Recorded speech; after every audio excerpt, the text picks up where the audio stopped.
And thank you for attending the September 14th Board of Education meeting. I'm sorry for the late start. There were some difficulties, and hopefully we've got them almost all cleared up, but we will begin. And so I will ask our student board member, to please lead us in the Pledge of Allegiance. Mr. Raymer. Please stand. Bring your right hand over your heart. Face the flag. Ready? Begin. I pledge allegiance to the flag of the United States of America and to the republic for which it stands, one nation under God, indivisible, with liberty and justice for all. Thank you, Mr. Raymer. Okay, can I have a I will move to approve. the agenda, a motion, please? I will move to approve the agenda. Thank you. Do I have a second? I'll second. Thank you, Mrs. Wells. Can I call for the question? All those in favor? Aye. Aye, thank you. Passes. Report of closed session action. Dr. Briggy. President Marcus, there was no action in closed session today. Okay, well then I'm going to turn it right back to you for the teacher spotlight, and I'm looking forward to the first presentation of this year.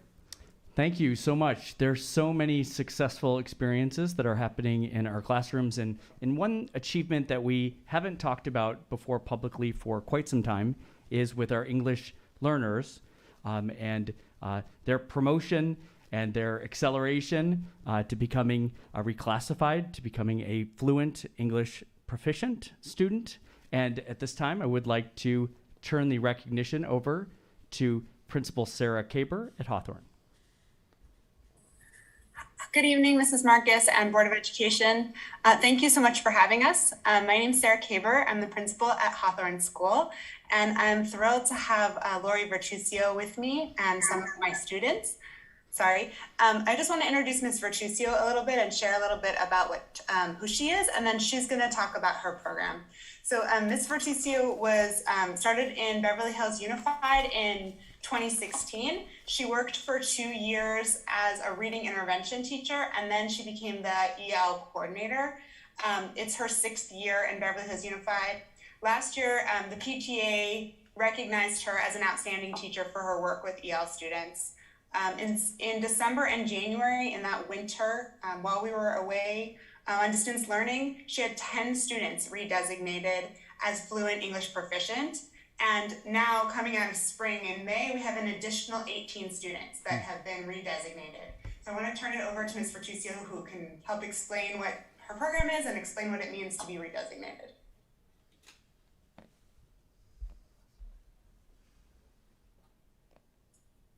Thank you so much, Dr. Barge, for inviting me and Ms. Caber for that introduction.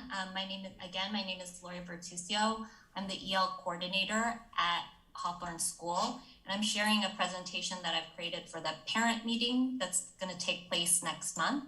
The English Learner Program at Hawthorne School means that I manage the LPAC test, which stands for the English Language Proficiency Assessment for California.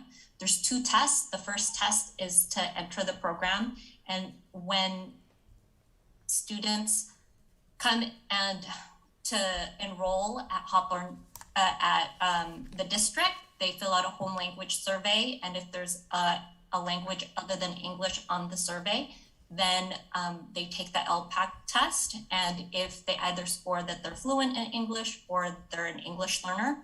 And when they become English learners, we provide EL services, and to exit the program, they have to take the summative LPAC, and all EL students take this test at the end of the year to measure that they are their English proficiency. And we like to see that the students make at least 1 level of improvement each year. So during the year, we have services.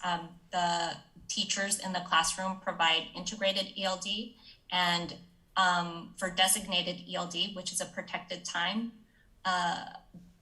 English learners have specific instruction, and it is either provided by the classroom teacher, me, and or the special ed case carrier for all those students. And for 4th and 5th grade, Mr. Seaman has also given us access to air tutors so that 4th and 5th grade students have access to after school tutoring 1 hour once a week.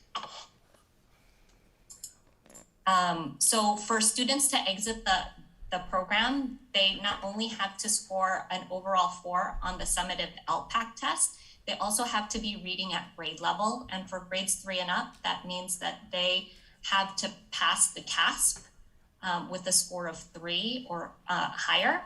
I also do a teacher evaluation to make sure that they're doing well in their classes, and then the parents sign off on their reclassification letter. So what's really exciting that even though last year the difficulty of distance learning, the students did really well on being able to reclassify. In the spring of 2021 at Hawthorne, we've tested 50 students. It was a mix of remote testing and in-person testing because it was towards the end of the year. We had 24 students who scored an overall 4 on the LPAC, the summative LPAC test, which means that they're ready to reclassify.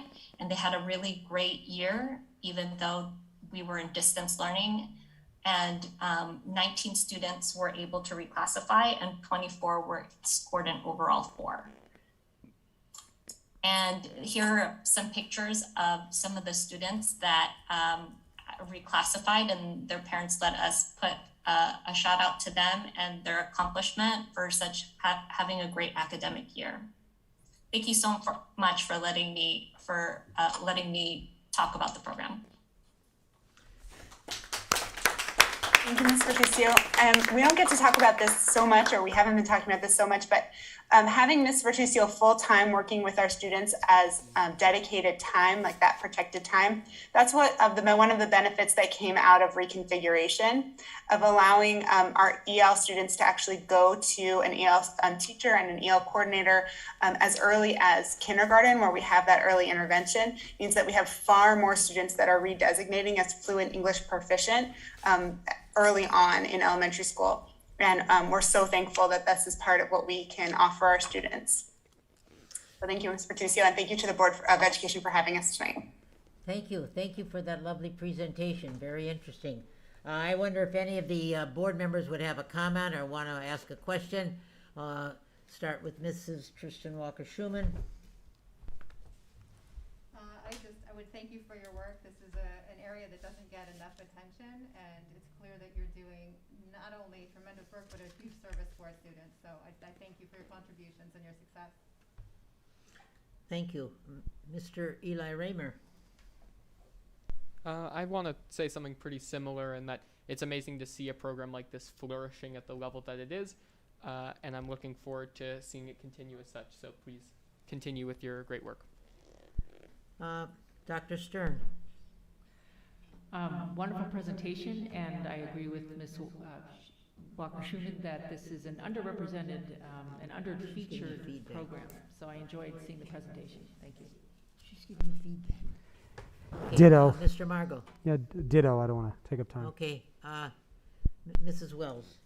Well, I'd like to just say congratulations on the success of this program and during this time with COVID. It's something really to be proud of and really tremendous results. So congratulations.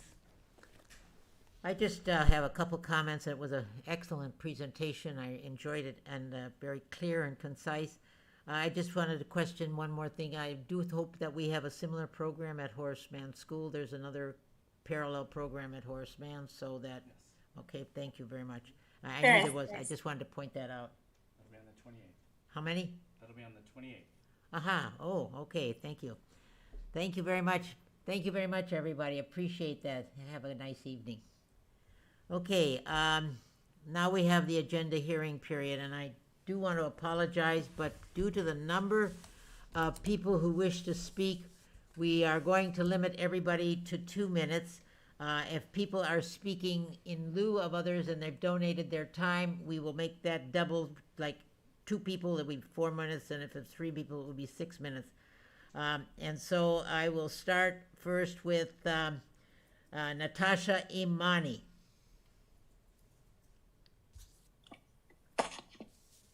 Hi, can you hear me? Yes. Yes, hi.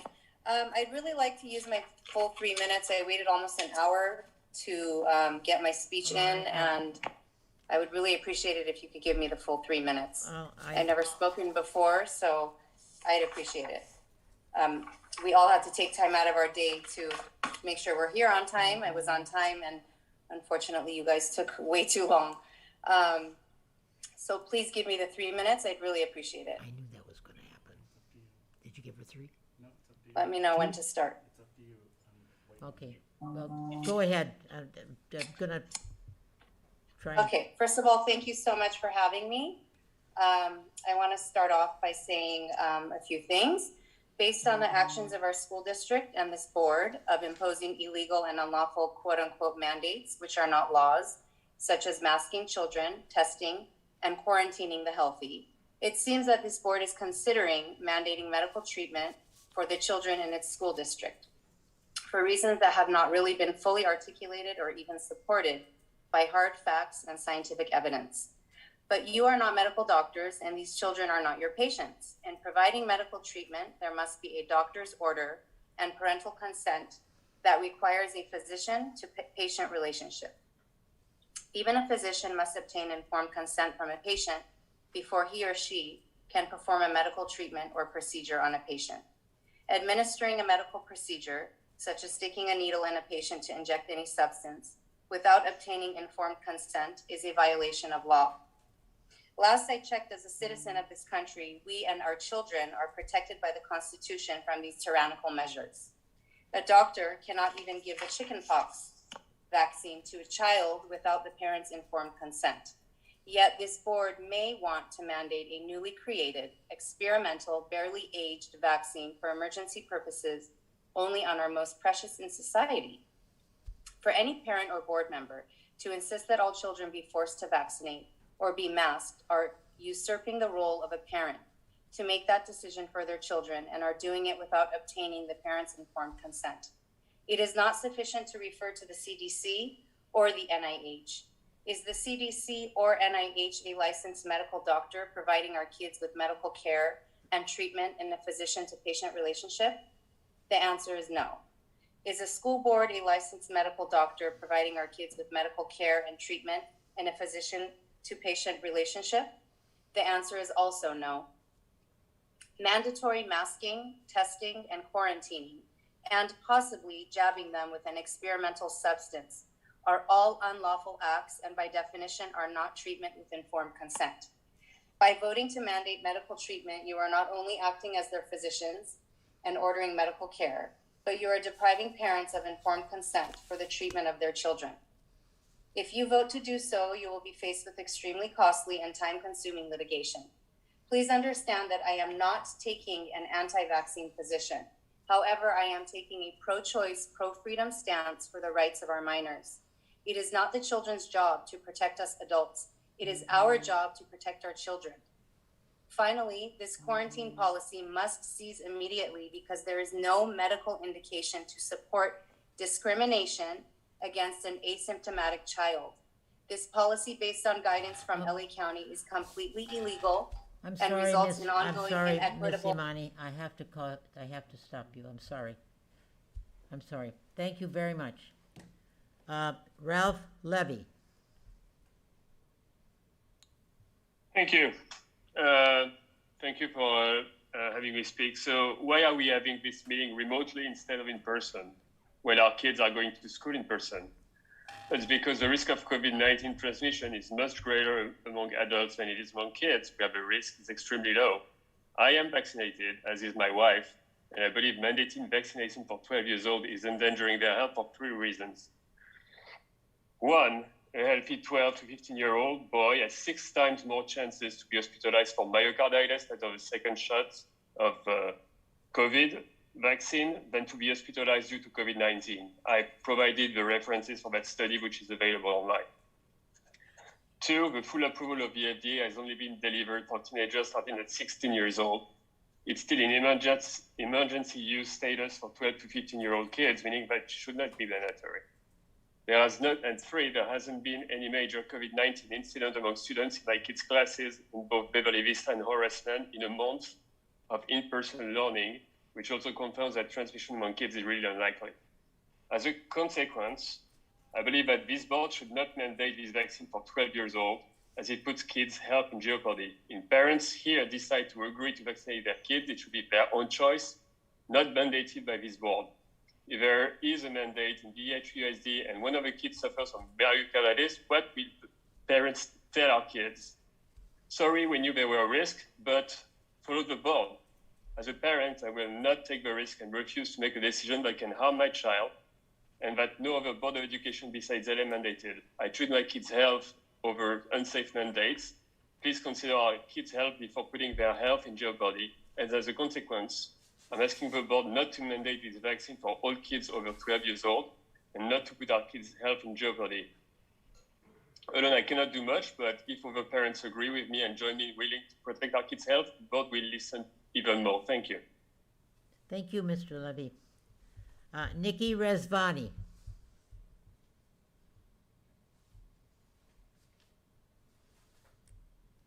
Nikki Rezvani, are you there? Yes, I'm here. Hello. Hello. Hi. Thank you for giving me the time. I'm sorry. I'm very nervous, but basically I have 3 children that are attending the Beverly Hills school districts, and we're all very concerned that the school is implementing these policies that are clearly discriminating against the children who are vaccinated with those that are not. As you guys can see from the numbers, currently 1 out of 4 of those children who have COVID have been duly vaccinated. Also, children are far less likely to show symptoms for COVID or to make others sick. This is the science. We keep saying that we need to follow the science, but it looks like all we're doing is continuing to do the opposite. Given these numbers, how are these policies regarding testing for the non-vaccinated children making any sense? The policies rolled out should equally apply to all children, and you guys are clearly creating a division among all children, and also it's completely illegal.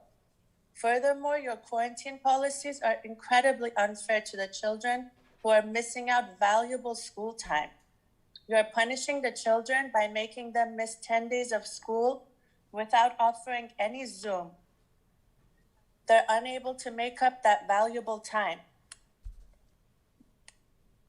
I really am against the children being forced to be vaccinated. I believe that the families that don't want their children to be vaccinated should have that choice. Thank you so much. Thank you very much, Mrs. Rezvani. Tamar Seth. You're muted. Tamar, you're muted. You're muted. No, still muted. There we go. Sorry. Thank you, Dr. Breggy, board members, and President Marcus. Thank you again for all of your efforts to keep our community safe. Our federal, state, and local leaders have asked us for months to do the right thing for society and to take the COVID-19 vaccine. Some of us did. Now that the Pfizer vaccine has full FDA approval for people age 16 and up, the right thing to do is to add that to the list of required vaccines to send our children to public school.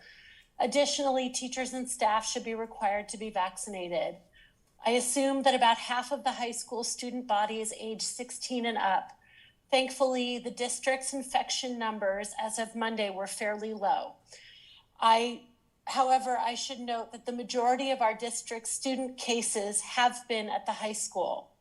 It makes sense to mandate as much as we can vaccinating our age 16 and up students.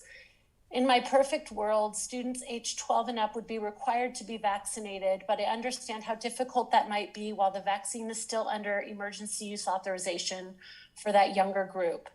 The district requires masking while at school, and that has been mostly effective in keeping the virus from spreading in school.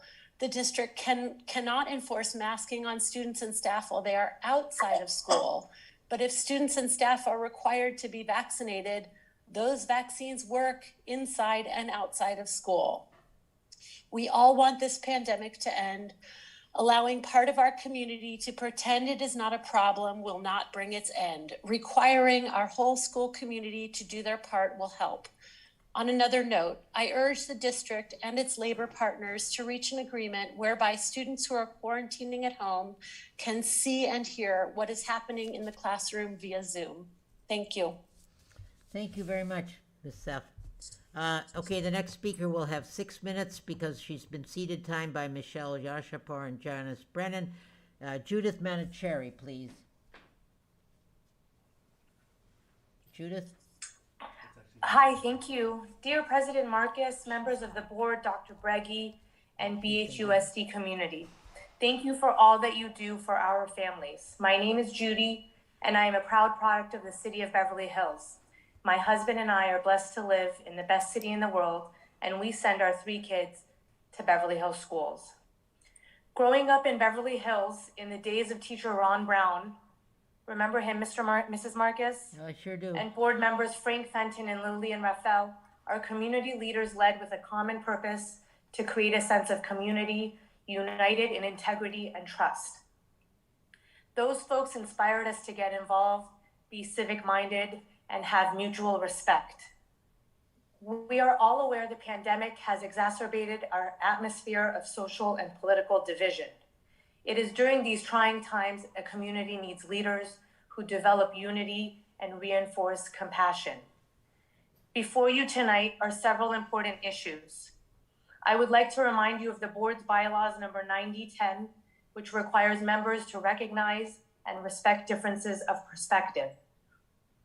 I am reminding you this because in the last few months, I witnessed various disregard of district policies and the board's bylaws by some of the members of the board. First, the vaccine mandate is on the horizon. Please understand, I am vaccinated. I send my kids to school with masks. I ask them to do their part to keep masks on and not make any educator's job harder than it has to be. Yet I believe each family has the right to make decisions on their children's health, given the fluid nature of information in our pandemic environment. We are a highly educated community and can navigate through data, religious beliefs, and personal experiences. California, and even more so Beverly Hills, have some of the highest vaccination rates in the world, as well as some of the strictest mask mandates. According to LA County Department of Public Health, in LA, 90.9% of people over the age of 65 are vaccinated and 75.3% of people over the age of 12. Our testing positivity rate is below 2%. These stats don't even include those with natural immunity. The numbers don't indicate an alarming need to require vaccination of children by unwilling parents. Doing so would further polarize and fracture our community. Second, in the late spring, early summer of the 2019-2020 school year, the board published a significant financial surplus. Whether due to COVID relief funds or other, we have funds from last year. Those funds should be allocated to address significant learning loss from last few years and prevent further loss this year. There is no reason for any child to be punished for having been exposed to COVID. Yet we require those kids to quarantine for 10 days without live access to the classroom, and that is unfortunate. My kids have not yet faced an exposure and resulting quarantine, but it's only September. The current situation is unacceptable for all our kids who worry what exposure will mean for them and who should have equal access to quality live education all year long. Please implement additional staff, procedures, and support to address this issue, which we will repeatedly face over the coming months and maybe years. The third issue to be addressed is that on the Beverly Hills School Board sits an elected official who does not live in Beverly Hills. As an attorney myself, it's evident her legal team advised her to play with words. She has not unequivocally stated, "I live in Beverly Hills." Instead, she twists the truth and says, "I meet the residency requirements." And worse, there are board members who support her behavior and seek to rewrite or reinterpret the law to accommodate her seat. To them, I say, please stand down. No one was shocked to learn a person who disregards social norms by publicly denigrating community members would also disregard other rules like residency. And nobody says anything. Nobody speaks up because too many people are afraid to get caught up in her angry web and don't want their children to suffer retaliation, which qualifies as an abuse of power. Such board member not only fails to create an inclusive environment, but she again contravenes the spirit and letter of the board's code of conduct. I am confident you are aware of her conduct and the requirements of your bylaws, particularly number 9005, requiring members to govern in a dignified and professional manner, treating everyone with civility and respect. I, along with others, am surprised the board has not stopped this disgraceful behavior, including publicly bashing parents who disagree with her philosophies, canceling parents from school chats, and posting bully-like threats and insults on social media. When I respectfully commented on a malicious public post of hers discussing board business, wherein I requested respectful, open dialogue, I was publicly attacked by her and her sister. I was called a criminal, uninformed, lazy, disingenuous, crazy, and more. When I suggested we have lunch to bridge our gap to work toward a common understanding, her sister, who like her lives thousands of miles outside of Beverly Hills, publicly responded, "I'd sooner elect to get COVID than eat lunch with you." The next day, I woke to texts and calls from community members warning me, "Judy, be prepared for bullying from her and her family moving forward." That behavior somehow became an acceptable norm, going against the basic tenets of the board bylaws and is grounds for immediate dismissal. Shame. The bottom line, however, is not about one person. It is about our kids, teaching them that in the face of adversity, we as a community have class, we have decorum, we demonstrate our self-respect by respecting the opinions of others. For these reasons, the integrity of our community and that of our Board of Education is at stake. Until that board member admits it is best to focus on our kids rather than her feigned residency and resigns, the board should take no votes and make no rules. Such approach is supported clear as day by board bylaw number 9005, which states, quote, "To maximize board effectiveness and public confidence in district governance, board members are expected to govern responsibly and hold themselves to the highest standards of ethical conduct."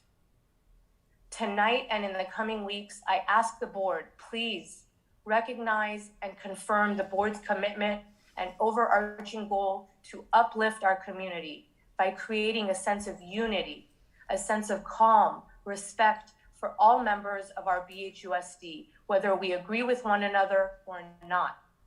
Our kids should be led by our example, and that starts with all of us and you, the board. I thank you for your time, your efforts on behalf and for my family, and for your consideration of my words here tonight. Thank you, Judith. Raymond Zolekian. Thank you for taking the time to listen to our comments. I know that this is an extremely sensitive topic with both sides making arguments with the best interest of our kids in mind. I'm the father of a 6-year-old first grader at Hawthorne. My wife and I are both products of BHUSD. We care deeply about the school district and all of its students. We respectfully submit that the school board should not mandate the COVID vaccine for eligible students.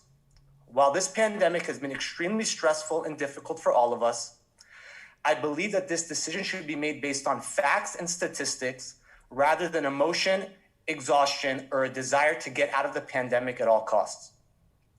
The COVID vaccine has proven to be extraordinarily effective in preventing serious illness, hospitalization, and death. It is nothing short of a medical miracle, and the short-term studies have shown the side effects are relatively minimal.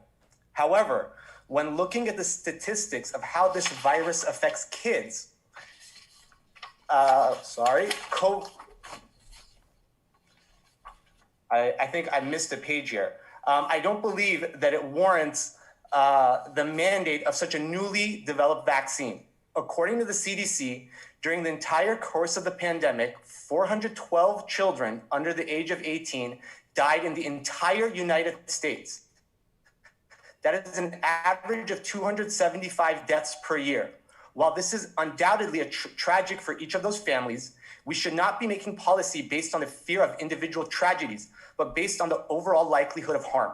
As a comparison, according to the CDC, when measles began first being considered a reportable disease in the US in 1912, there were an average of 6,000 deaths per year, nearly exclusively in children.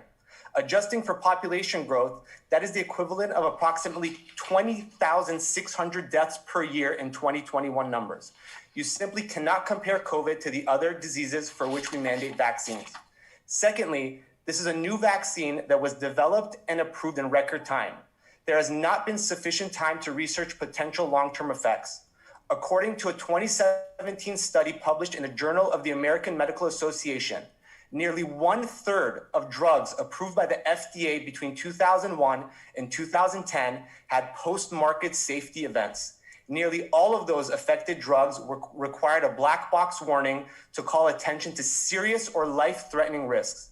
Even more pertinent to the current debate, drugs that went through an accelerated approval process, like the COVID vaccines, had a higher number of post-market safety events.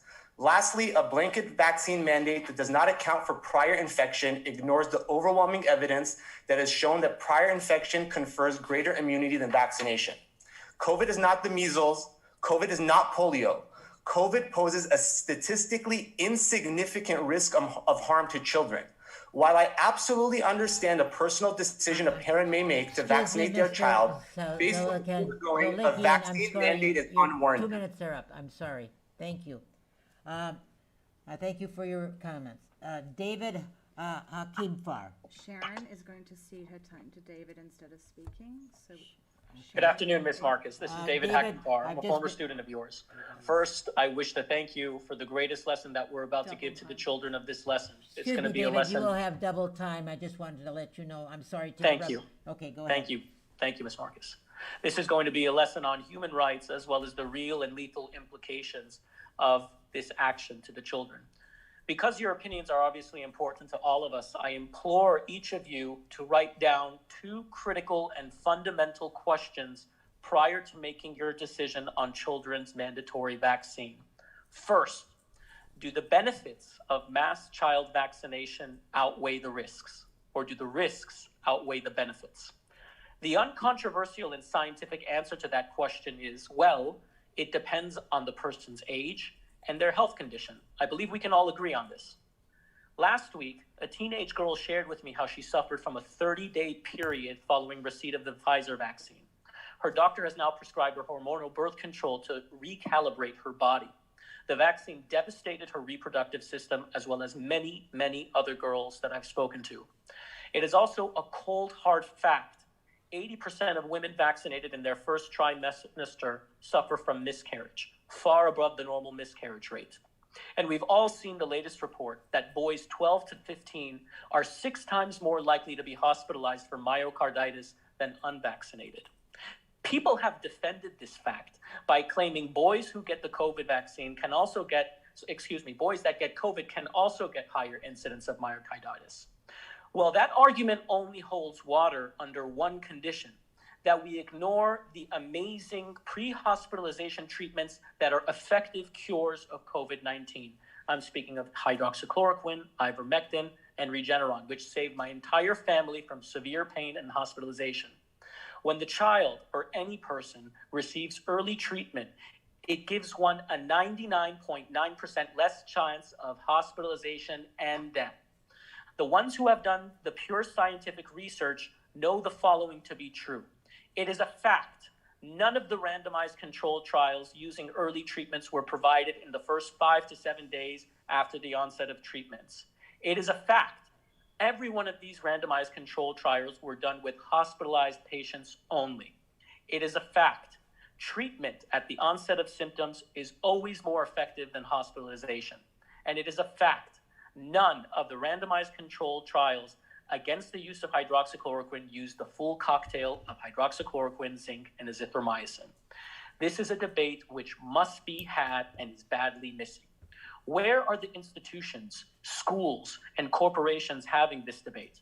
I have personally offered $10,000 to a reputable doctor or scientist who will come publicly argue that mass childhood vaccination is more beneficial and poses less of a risk than early treatment.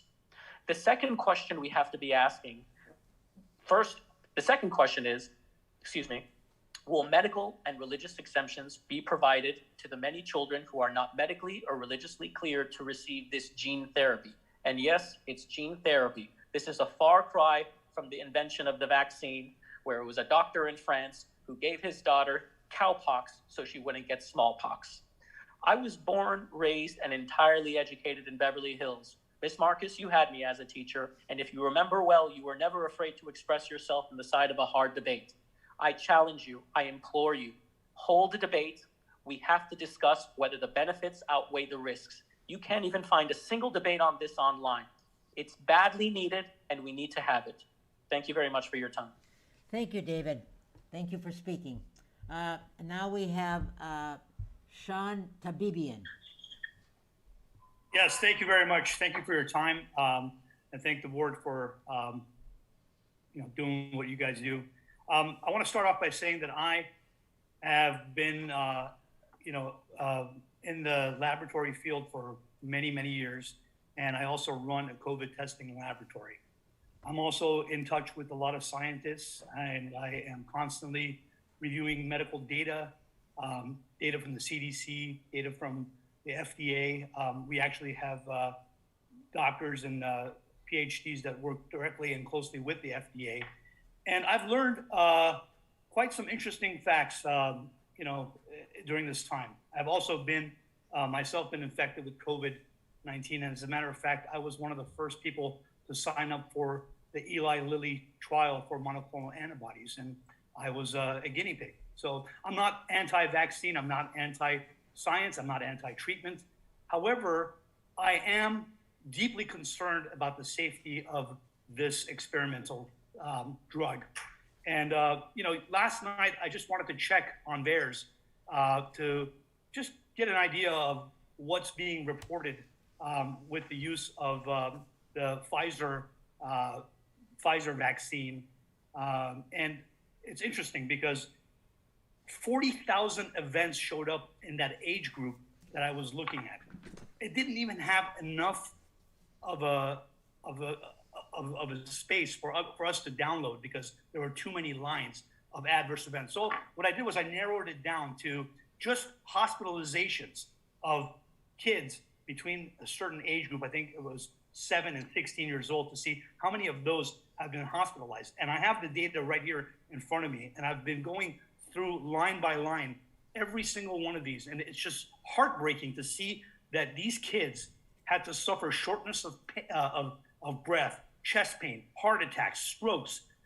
I can name thousands and thousands of events that have been reported. Now, not every event gets hospitalized. These are just the hospitalizations of young, otherwise healthy kids that were forced into vaccination. And when I say forced, it's not voluntary because they are minors.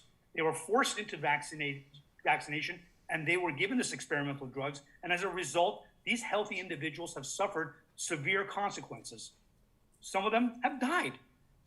And you have to look at responsibility here. I know we want to care for our children. I know we want to be responsible. But is it responsible to be providing this treatment, or sorry, not treatment, this experiment on kids when they have a 99.9% chance of survival had they, get transmitted this virus naturally? Everybody that we're testing right now, the majority of the people that are positive are vaccinated in my lab, and they're getting sick as well. Thank you very much, Mr. Tabibian. I'm going to have to. I'm sorry. I'd like to add more to this. Well, unfortunately, we have limited everybody to 2 minutes. I'm sorry. Well, I understand that, but I waited very patiently. I'm doing 3 for everyone.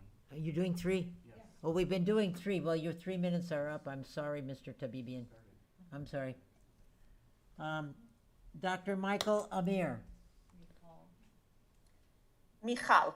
Michal, Michal I'm so Amir. sorry. That's okay. Hello, members of the Board of Education. I also am here to speak against mandating the COVID vaccine for all students 12 years old and above. We know that COVID-19 is much more dangerous for adults than for adolescents and children.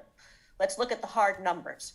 As of the day before yesterday, September 12th, according to the CDC tracker, 2,140,249 12 to 17-year-olds have tested positive for COVID.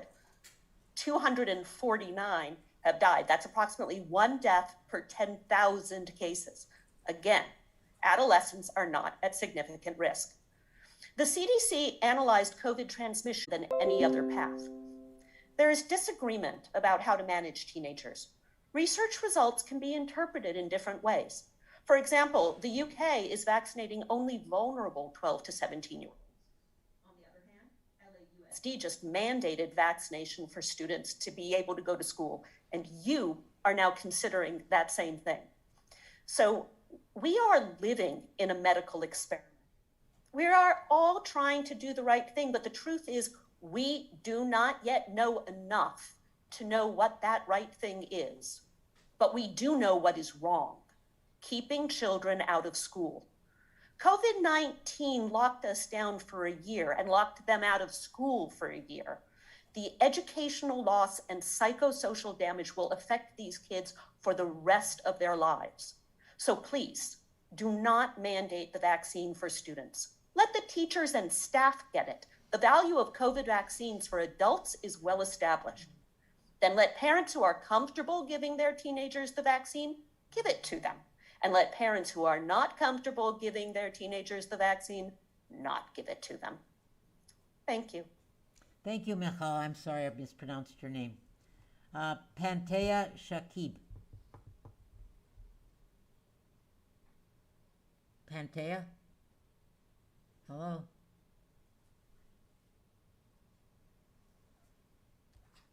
No?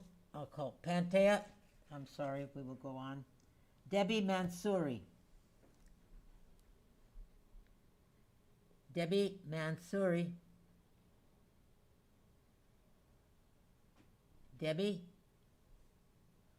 Okay, thank you. Ethan Smith. Ethan?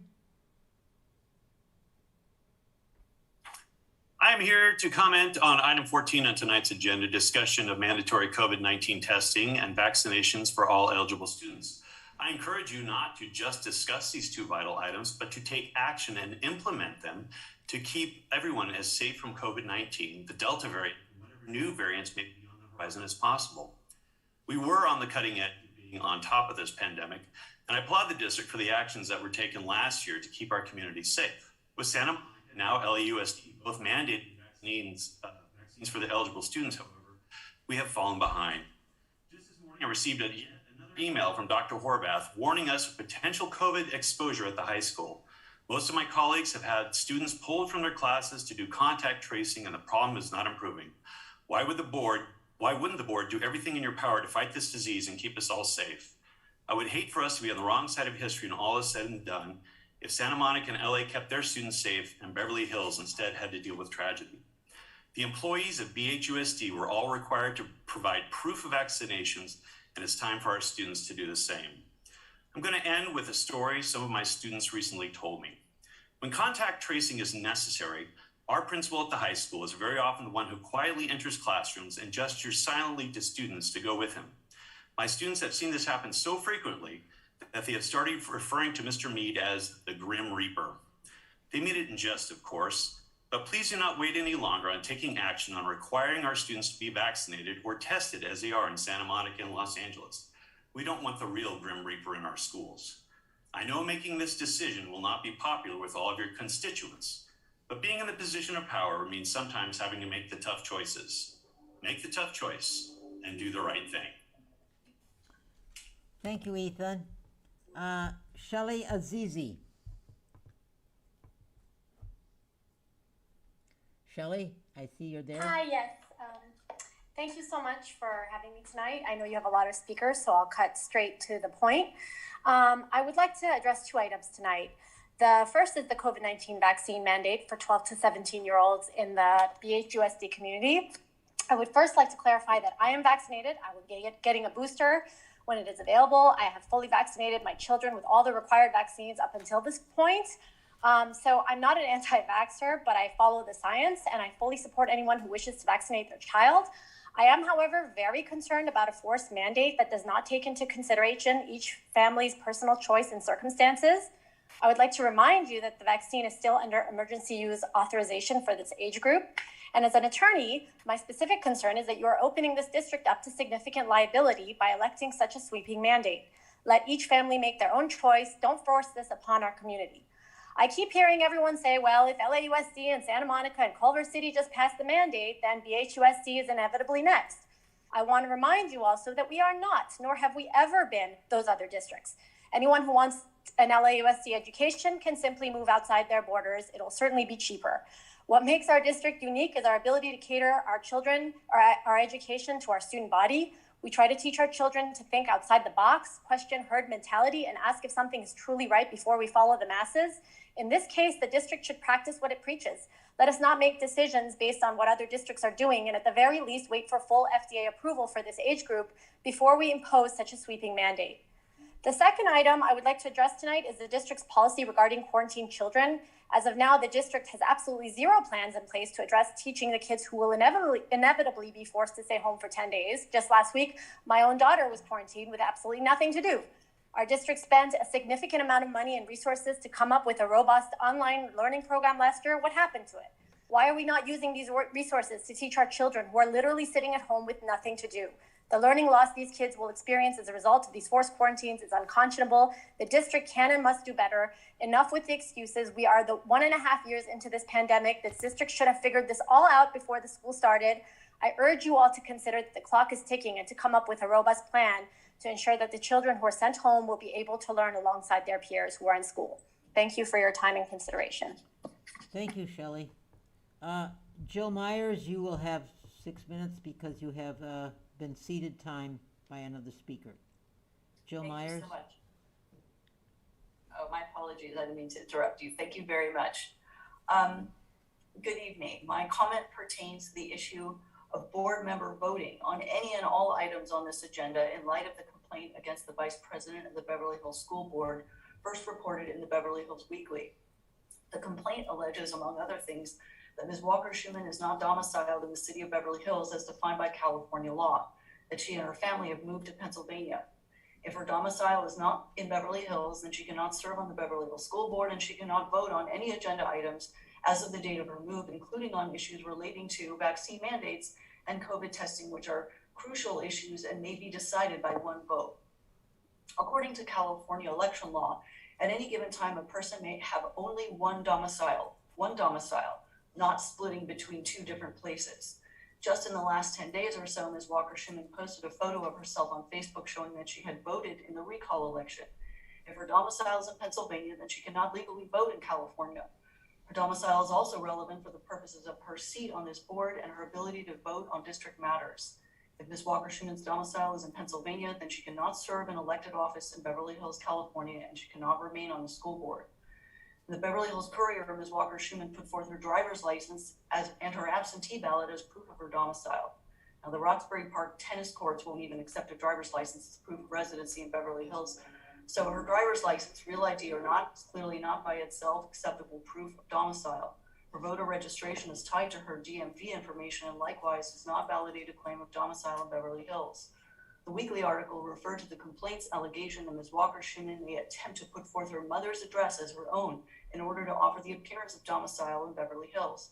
Despite her blanket denial of the facts alleged in the complaint, this allegation is clearly true, as the Courier reports that Ms. Walker-Schumann herself claims to have moved into her mother's Beverly Hills home. In that same Courier article, board member Noah Margot stated that where Ms. Walker-Schumann, quote, takes her shoes off some of the time, end quote, is not pertinent to educational issues in the district. On the contrary, it is vitally pertinent to those issues since she cannot vote on any of them if she is not a legitimate board member. That said, Mr. Margot's comment does confirm his understanding that Ms. Walker-Schumann is not domiciled at her mother's house in Beverly Hills, but is there only, and I quote again, some of the time.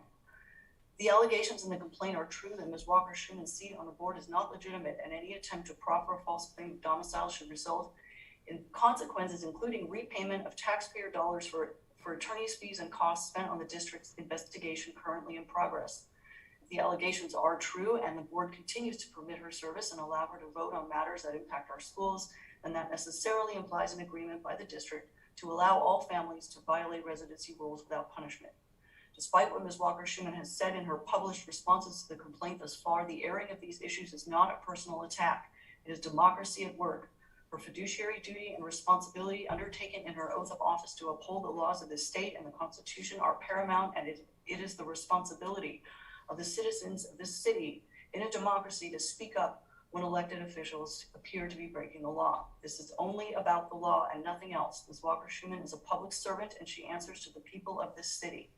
As one of those people, I ask that she state to us here and now on the record and in her official capacity as Vice President of the school board so that it is clear to the constituents to whom she is accountable, as well as the authorities who have oversight power over this board and its elected members.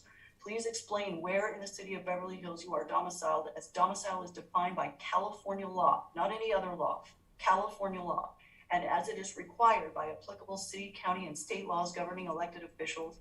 And please also explain where you will maintain continuous, uninterrupted domicile in Beverly Hills as defined and required by California law through December of 2022, the end of your current term on the board. Thank you. Thank you, Ms. Myers. Adrian Lowe. Adrian? Okay. Hi. Thank you for letting me speak today. My name is Adrian Lowe, and I am a BHHS graduate and also an upcoming sophomore at the University of Chicago. During my freshman year during COVID, I traveled to and lived in Chicago with people all across the globe. But with COVID flying around, I was consistently worried for my health. However, the university's weekly COVID testing somewhat put my mind at ease. And when the vaccines were released, a university mandate was quickly adopted to ensure all were vaccinated. But I am now concerned with BHUSD's current COVID regulation.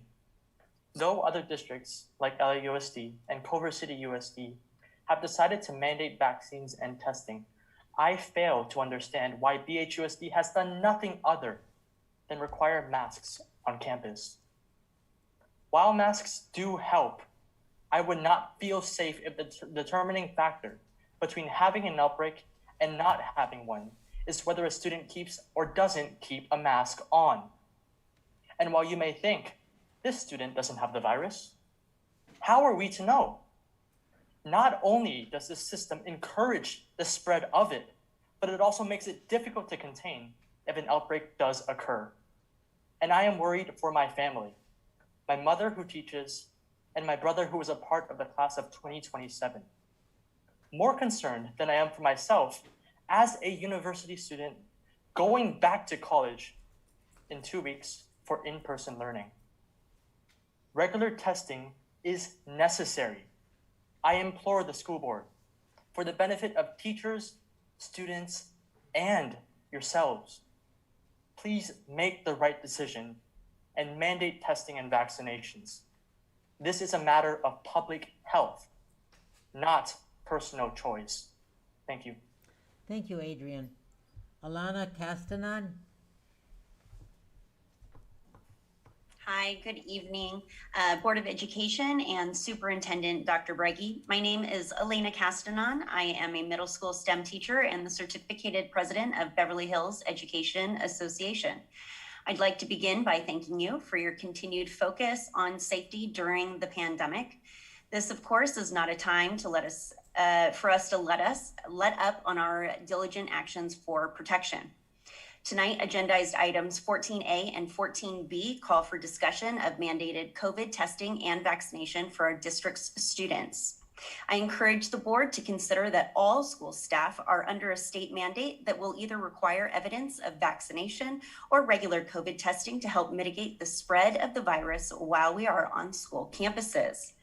Regular testing is supported by many informed and authoritative entities across our country and around the globe. An article from the CDC posted this August, this August of this year states regular testing in addition to the COVID-19 vaccination is a safe, effective way to help prevent the spread of COVID-19 and helps keep schools open for in-person learning. Finding who has the virus early means steps can be taken to prevent COVID-19 from spreading and causing an outbreak so schools can stay open. Regular testing also means parents and guardians get notified if their child tests positive, allowing them to plan for treatment and take steps to protect the rest of their family from COVID-19. With so many surrounding districts here in Los Angeles making plans and taking action to require students to undergo routine testing, it seems to me that it's far past time for Beverly Hills Unified School District to take this next step in their COVID mitigation plan. And just one last message to the staff, students, and families in our community. Please continue to be safe and take precautions. Please wear your mask properly. Make use of the resources that are available to you right now in our community and through our school district, including a free COVID testing that is offered at each school site 1 day per week. Everyone have a good evening, and thank you very much for your time and consideration. Thank you, Alana. Well, the next speaker is a lady who I had as a student years ago. I'd like to call on Alma Ordaz. Good afternoon, President Marcus and distinguished school board members. Alma, you're on two separate screens, so we're getting a double feedback. Can you come off of one? You're on two screens and it's causing a feedback. Can you hear me? Yes, thank you. Okay. So good afternoon, President Marcus and distinguished school board members. Today we're reaching out to you, urging you to consider making COVID-19 vaccination a requirement for all eligible students 12 years and up. Having our children back in school is the best thing that's happened in a long time, but that is not enough. They must be safely back in school, and that can only be achieved if every eligible student 12 years and older receives the COVID-19 vaccine. Already Culver City and the Los Angeles Unified School District, many private schools and other institutions of learning have vaccine requirements. Why don't we? The American Academy of Pediatrics has strongly recommended in-person instruction and COVID-19 vaccination. The science is already there. After millions and millions of administered vaccine doses, the vaccine has proven to be safe and effective. Plain and simple, the vaccine saves lives. Our children have sacrificed enough. We know what works: social distancing, masks, and vaccination. The COVID-19 vaccine is the best way to ensure that our schools remain open and that our children remain in school. Joining me in signing this letter are Dr. Matthew Finnerman, Dr. Nicole Nermond, Dr. Michael Sachs, Dr. Lisa Hauselman, Dr. Susan Schreiber, Dr. Lauren Nepos, Dr. Marianne Finnerman, Dr. Mani Zadeh, Dr. Sanford Weinstein, Dr. Lauren Crosby, Dr. Nina Shapiro, Dr. Monica Asnani, Dr. Adam Shireen, Dr. Priya Hasuri, Dr. Wilmore Finnerman, Lillian Raffel, RN MSN, Alyssa Roston, Myra Lurie, Steve Fenton, AJ Wilmer, Judy Fenton, Gloria Seif, Francis Bilak, Sonia Berman, Sherry Tedeschi, Terry Thomas, Thomas Pease, Melody Doff, Tim Cagney, Carolina Tompkinson, Mona Puratian, Ray Flade, Donna Flade, Deborah Blum, Dale Hurd, Dahlia Ehrman, and others. Thank you so much for your kind consideration. Thank you, Alma. And last but not least, we have Marit Neiman, and she has been ceded time by another speaker. So, Marit, if you're there, we're ready to go.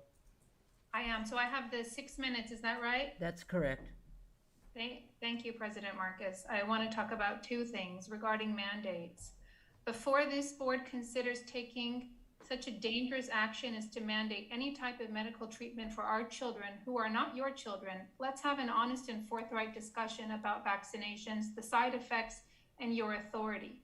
It is a fact that this vaccine does not prevent children from contracting COVID. No government agency, no FDA, no CDC, and no doctor will guarantee that the vaccination will prevent children or anyone else from contracting or spreading COVID.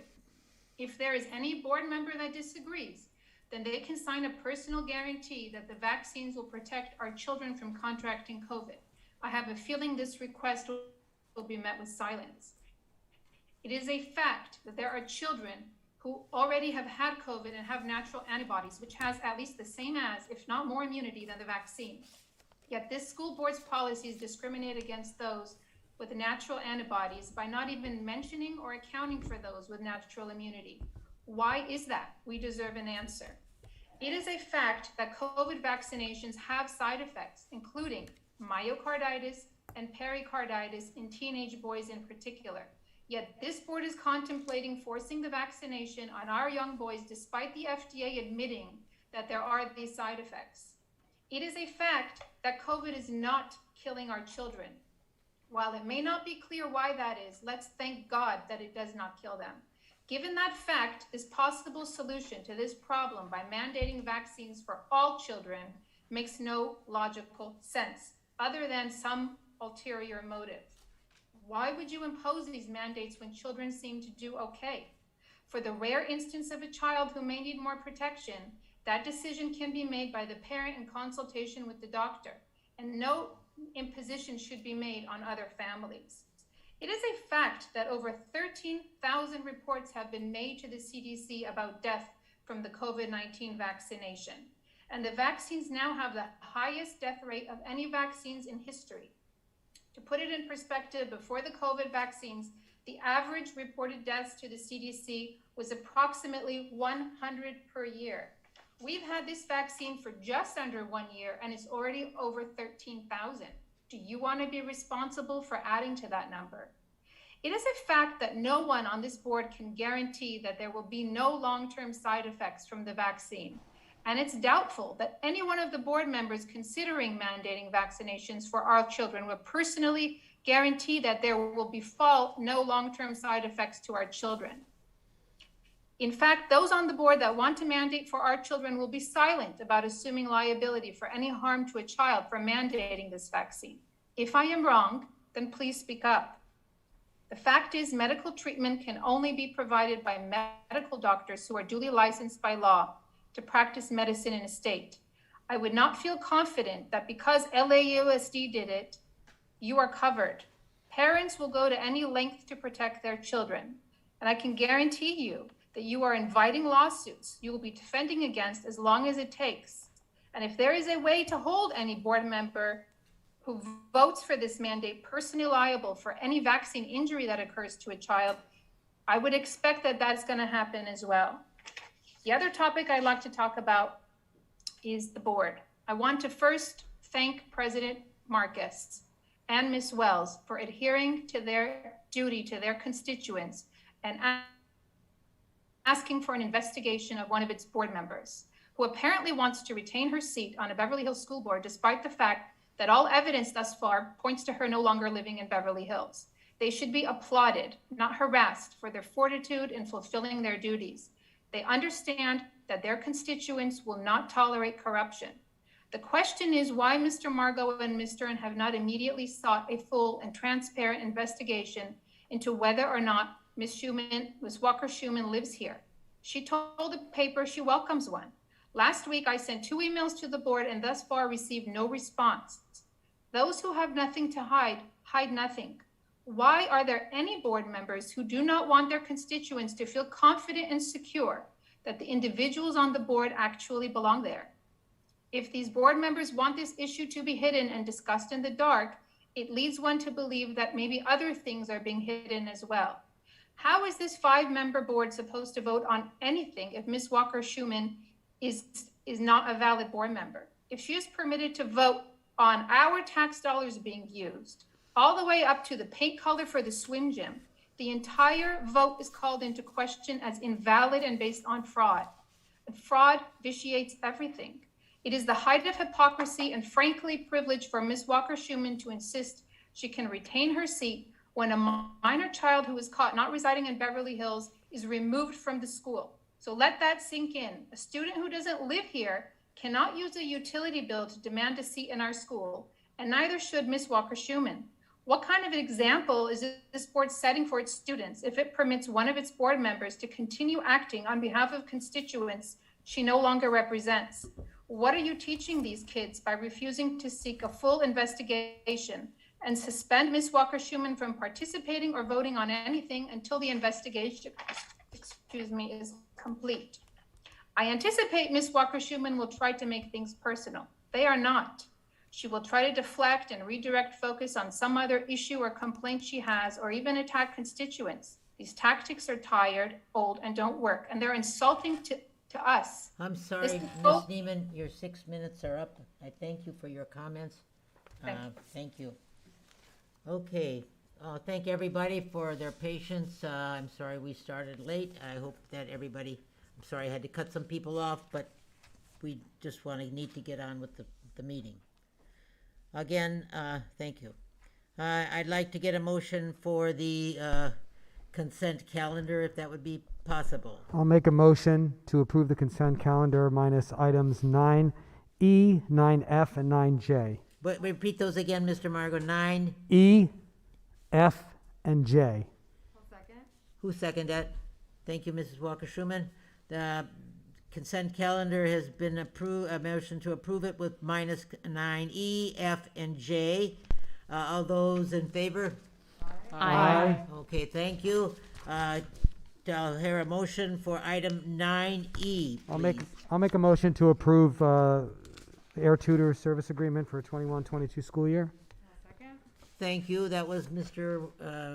Margot and Mrs. Walker-Schuman. Would the person who asked that be pulled care to speak?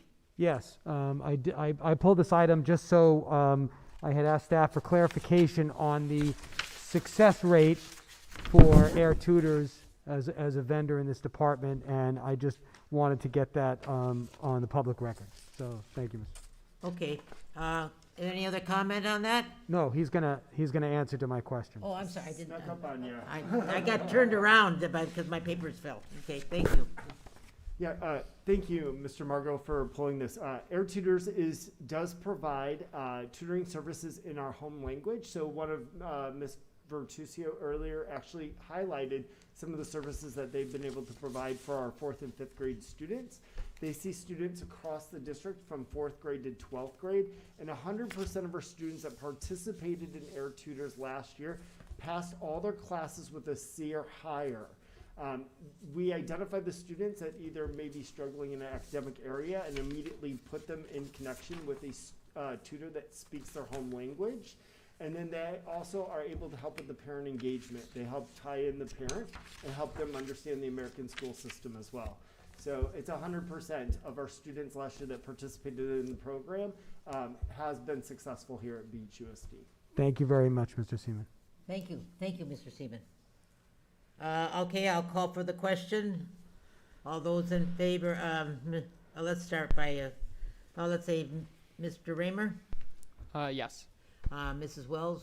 Dr. Stern? Yes. Mr. Margot? Yes. Mrs. Wells? Yes. Mrs. Walker-Schuman? Yes. And I'm a yes, it is approved. I make a motion for the approval of the extension of the pupil transportation contract for field trips and athletic events for 2021-22 school year. Do I have a second? I'll second. Thank you. Mrs. Walker-Schuman has seconded my motion.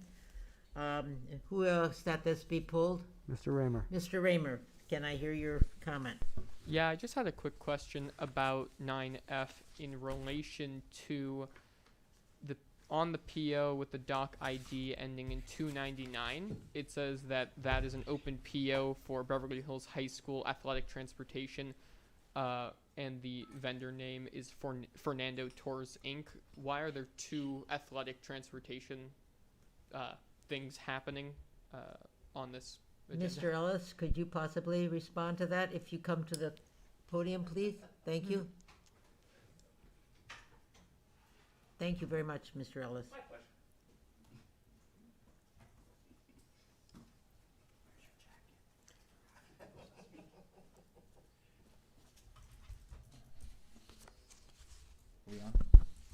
guess Fernando Tours is the backup company that Tumbleweed uses. So when Tumbleweed does not have enough buses to fulfill our contract or our needs, we then go to Fernando Tours. They are a backup group. Fantastic. Thank you. You're welcome. Any other questions or comments on that? If not, I'll call for the question. Mr. Raymer? Yes. Dr. Stern? Yes. Mr. Margot? Yes. Mrs. Wells? Yes. Mrs. Walker-Schuman? Yes. And I'm a yes. That makes a 5-0 vote.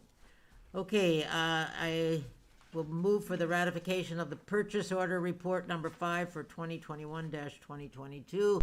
Have I got a second? I'll second. Oh, I'll have to take the first one I heard. I think that was Mr. Margot. Mr. Margot, can I hear from someone that asked that to be pulled? Mr. Raymer? Yeah, I had some clarification in regards to certain line items on the PO. The doc ID ending in 326. Currently, it says open PO with Professional Tutors of America. There's an S missing in professional and an H missing on the end of with. Is that something that should be amended now, or can be amended now, or will be done afterwards? Is that one separate item on there that he's Yeah, asking about? it's one item. I have another question after. Okay. That's something we can amend after. Okay, thank you. Thank you. And my other one is with the doc ID ending in 456 for the purchase of Apple computers. I was curious what those were going to be used for, seeing as the student computers are from Dell. And I believe those are the staff computers, but I'll let you confirm that. I'm not sure if Mr. D'Amico is available. If you're there, Mr. D'Amico, please jump in. But I believe we do use Apples for certain labs. We do equip certain labs with Apple computers, and that may be the answer that you're looking for, or the answer that I have for you. Okay. I know that photography, graphic design all use Apples, so it might be. Mr. D'Amico? Hello, Mr. D'Amico. I see you're on the screen. He is here. Can you answer the question for us? He says 1 second. Okay. Thank you.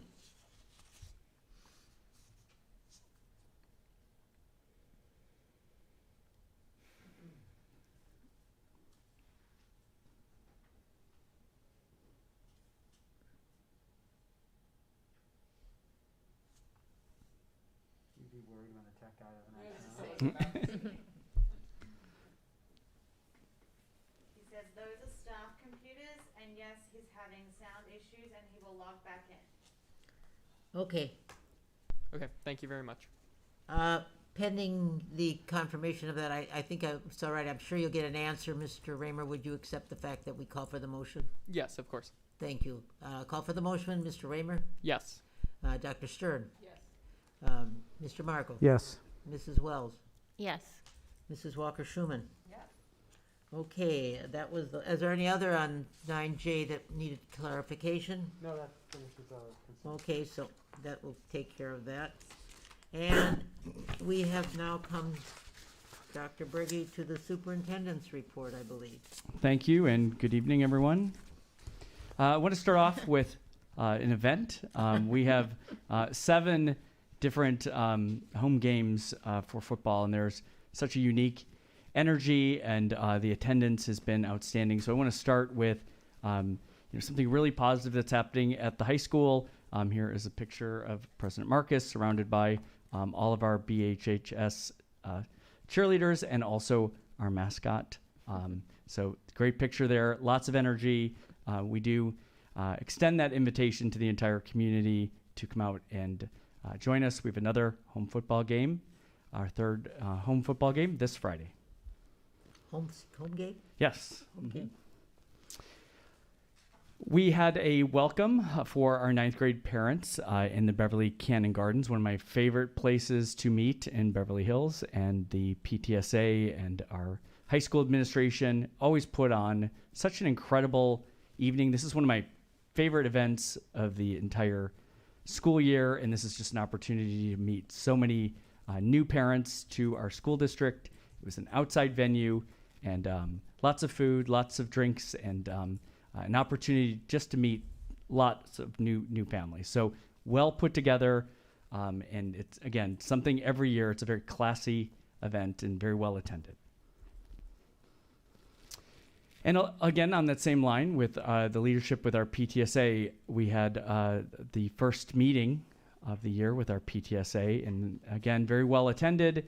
And the outside setting that they're using, it's interesting how many teachers and staff members have found those outdoor areas that have been really ideal for any type of gathering. And so our PTSA, it's a lot of extra work setting this up, but it is just such an extraordinary experience to be able to sit out in front of the STC and just have a meeting and have an opportunity to meet new parents again and to have the first meeting. So very successful, very well attended, and an extreme guest list from many people in the city of Beverly Hills to our local leaders and teachers that also attended. So we're going to talk about some instruction this evening, and Mr. Seaman will be kicking us off shortly, but I wanted to just take an opportunity. We have a new staff member, Mr. Michael Sherman, and this is an instructional coach position that has been funded by BHEF. Wish we had 10 Michael Shermans in the district, but we're very excited to be able to have this innovative position. And as those teachers cycle into the evaluation system, we have already submitted goals, and Mr. Sherman has been just instrumental in already having the opportunity to meet with all of our new staff, which we have 14 new teachers, and have those private meetings with each of the staff members and settle on one of the goals, which is something that as a leadership team, through our work with the strategic plan and our work with student growth and student achievement, is our work on assessment. Something you heard in public comment tonight is parents concerned about any learning gaps or any learning loss. That's certainly first and foremost on all of our minds as staff members. And so one of our goals that we decided as an administrative team is to ensure that we have assessment opportunities.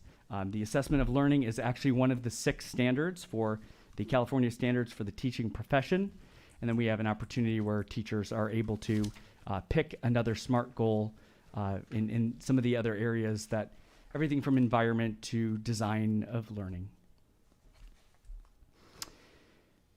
What a week to look back 20 years with September 11th, 2001. Many of us have so many experiences on this day, and this was a great opportunity each year, now going into our 20th anniversary, and sharing this information and recognitions and moments of silence with our students that weren't even born. Continues to be something that we look forward to addressing and recognizing each school year. And our principals did a really great job of sending in information to the entire school and to our community. It's on our Instagram if you want to listen to it, but just a very innovative way to be able to have a moment of silence and address those that were involved in September 11th. So I want to take this opportunity, as I do every meeting, to really thank you for just so many things. The layers of protection, I'm not putting them on there again because I know you've seen them over and over again. But the data, and you've heard this tonight, the data from students and staff that are having positive cases with COVID-19 are relatively low. We've had 17 student cases, 6 staff. We're a month into school, and that doesn't happen by accident. And that is because of the things that you're doing at home, the hard work of our teachers to ensure that we're following protocols with wearing masks. We have not had any epidemiologically linked cases with our students, which is really important, and that shows you that the masks are working. Many classroom situations, one today in particular, Students were very close together, very young age, and all those close contacts, those students tested negative, and it's really just a tribute to the work that's happening in our classrooms and our teachers and the protocols that they're following, but also the work that's happening at home. So we're very appreciative. Our data is good. We spend a lot of time looking at this data. We're not looking to compare ourselves to anybody else other than ourselves, and we're holding ourselves to a high standard, and we're very pleased with the data that we have. So as we move into Governor Newsom's new protocols for mandating vaccines and testing for our staff members, we have asked our staff members to begin to submit vaccination proof to us, and that is, as you can see, going very well, and that we already have over 400 staff members that have submitted their vaccination proof, and we still have a little ways to go, but they keep coming in every day, and it's going to be really important that we have this data as we move forward. This evening on the agenda has been pointed out by some people in public comment that we are going to have some conversations about the mandated vaccines for students and also vaccinations for all students. And I do want to say that if you really reflect upon what you heard in public comment, that's really indicative of that this is a very difficult situation. We were not looking for any splashy headlines. We're looking to do it right. And if you look at the data that we have on our positive cases for COVID-19, that has given us this opportunity to do this right. Many of the school districts that are doing mandated testing, it's one thing to say it, it's one thing to show that you're doing it successfully. And sometimes those are the things that you don't have an opportunity to see. But we have a lot of resources, we have a lot of colleagues, we have a lot of contacts, and it is not as easy as one would think to put these measures into place. So I'm very proud of this methodical approach to making a very difficult decision with our Board of Education and with our cabinet and with our staff. Because if it was that easy, if this was so easy to make, every school in the country would have already made this decision, and they haven't. So I'm very proud of I'm proud of where we are, I'm proud of our discussions, and we are getting very close to be making a decision, but it's thoughtful, and it's very purposeful, and it's taking into consideration all of the things that were mentioned in public comment. All of those things have been part of the discussion. And any questions? Thank you very much, Dr. Briggy. I'm going to ask members of the board if they'd want to make a comment or ask any questions. Mrs. Walker-Schuman? Thank you for the update. That's Sure. very helpful. I do want to just ask, since we had so many public comment questions about our guidelines, where do those come from? So all of our guidelines, we've been very consistent with the last almost 2 years. It comes from the LA County Department of Public Health. So we're not just inventing them on our own. These are actually provided by the health department. I mean, not only are they provided by the health department, but we are, those are the standards in which we are held. The LA County, they have done inspections, they have done, I mean, in order for us to be open, it's because of the measures and protocols that we put into place. Thank you. Sure. Thank you. Mr. Raymer? No questions from me, but thank you for the report as always. Great. Dr. Stern? Just want to make sure there's no echo. Is there an echo at this point? There is. Okay. Okay, I'm going to just speak loudly then.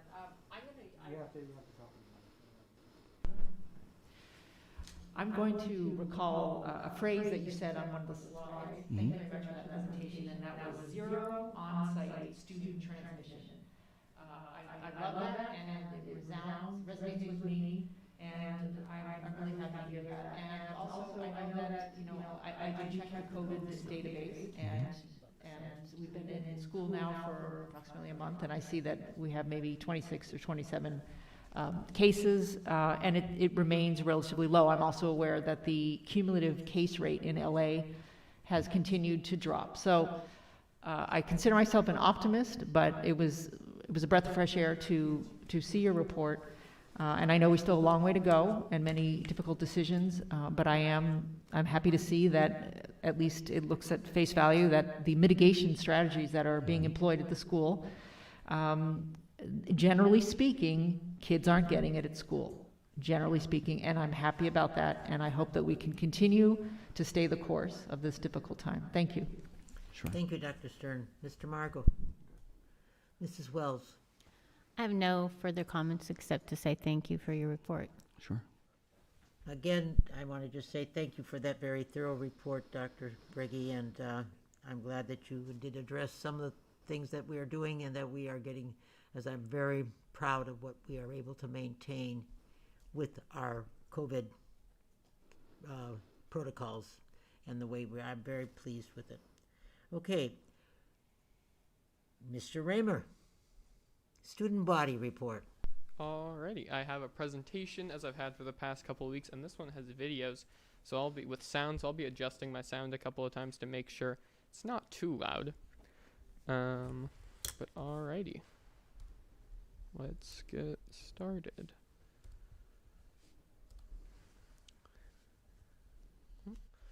Okay, so first of all, we're going to start off with Beverly Hills High School and news from them. From the past couple of weeks, we had Club Day, which I announced the other day. This is one of the most successful club days that we have ever had. The third floor patio had students walking all about, going and visiting tables and seeing all the clubs that we have to offer. Here are some tables and some clubs that we have. I have some more on the next slide as well.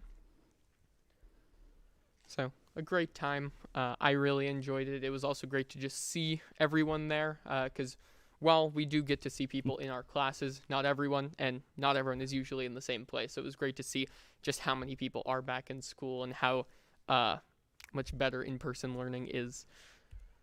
So the welcome back dance was held after the football game last Friday. We had, I believe, 200 attendees on the outdoor basketball courts up above the stands.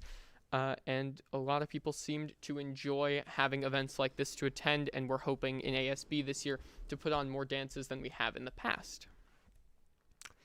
Friday Night Football, I've got some videos of band and cheer.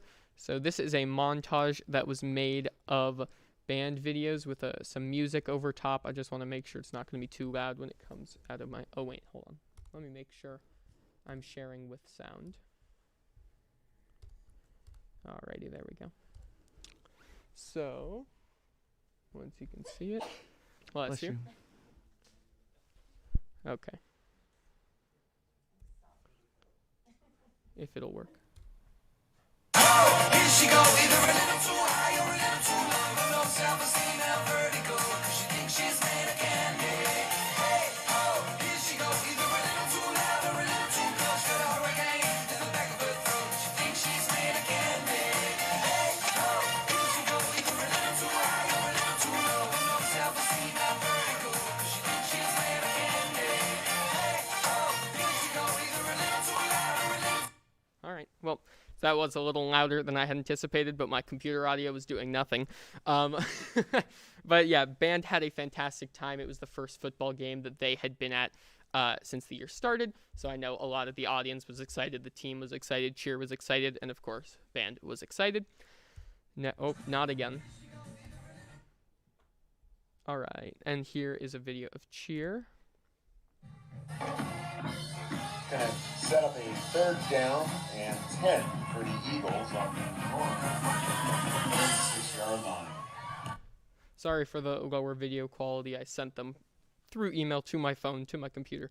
So it diminished a little bit. Whoop. Okay.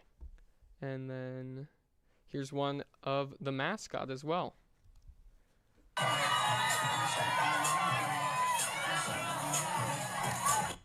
So the mascot I don't think we'd had at the last couple of years. So it's great to bring him back. I know a lot of people were very excited to see him there.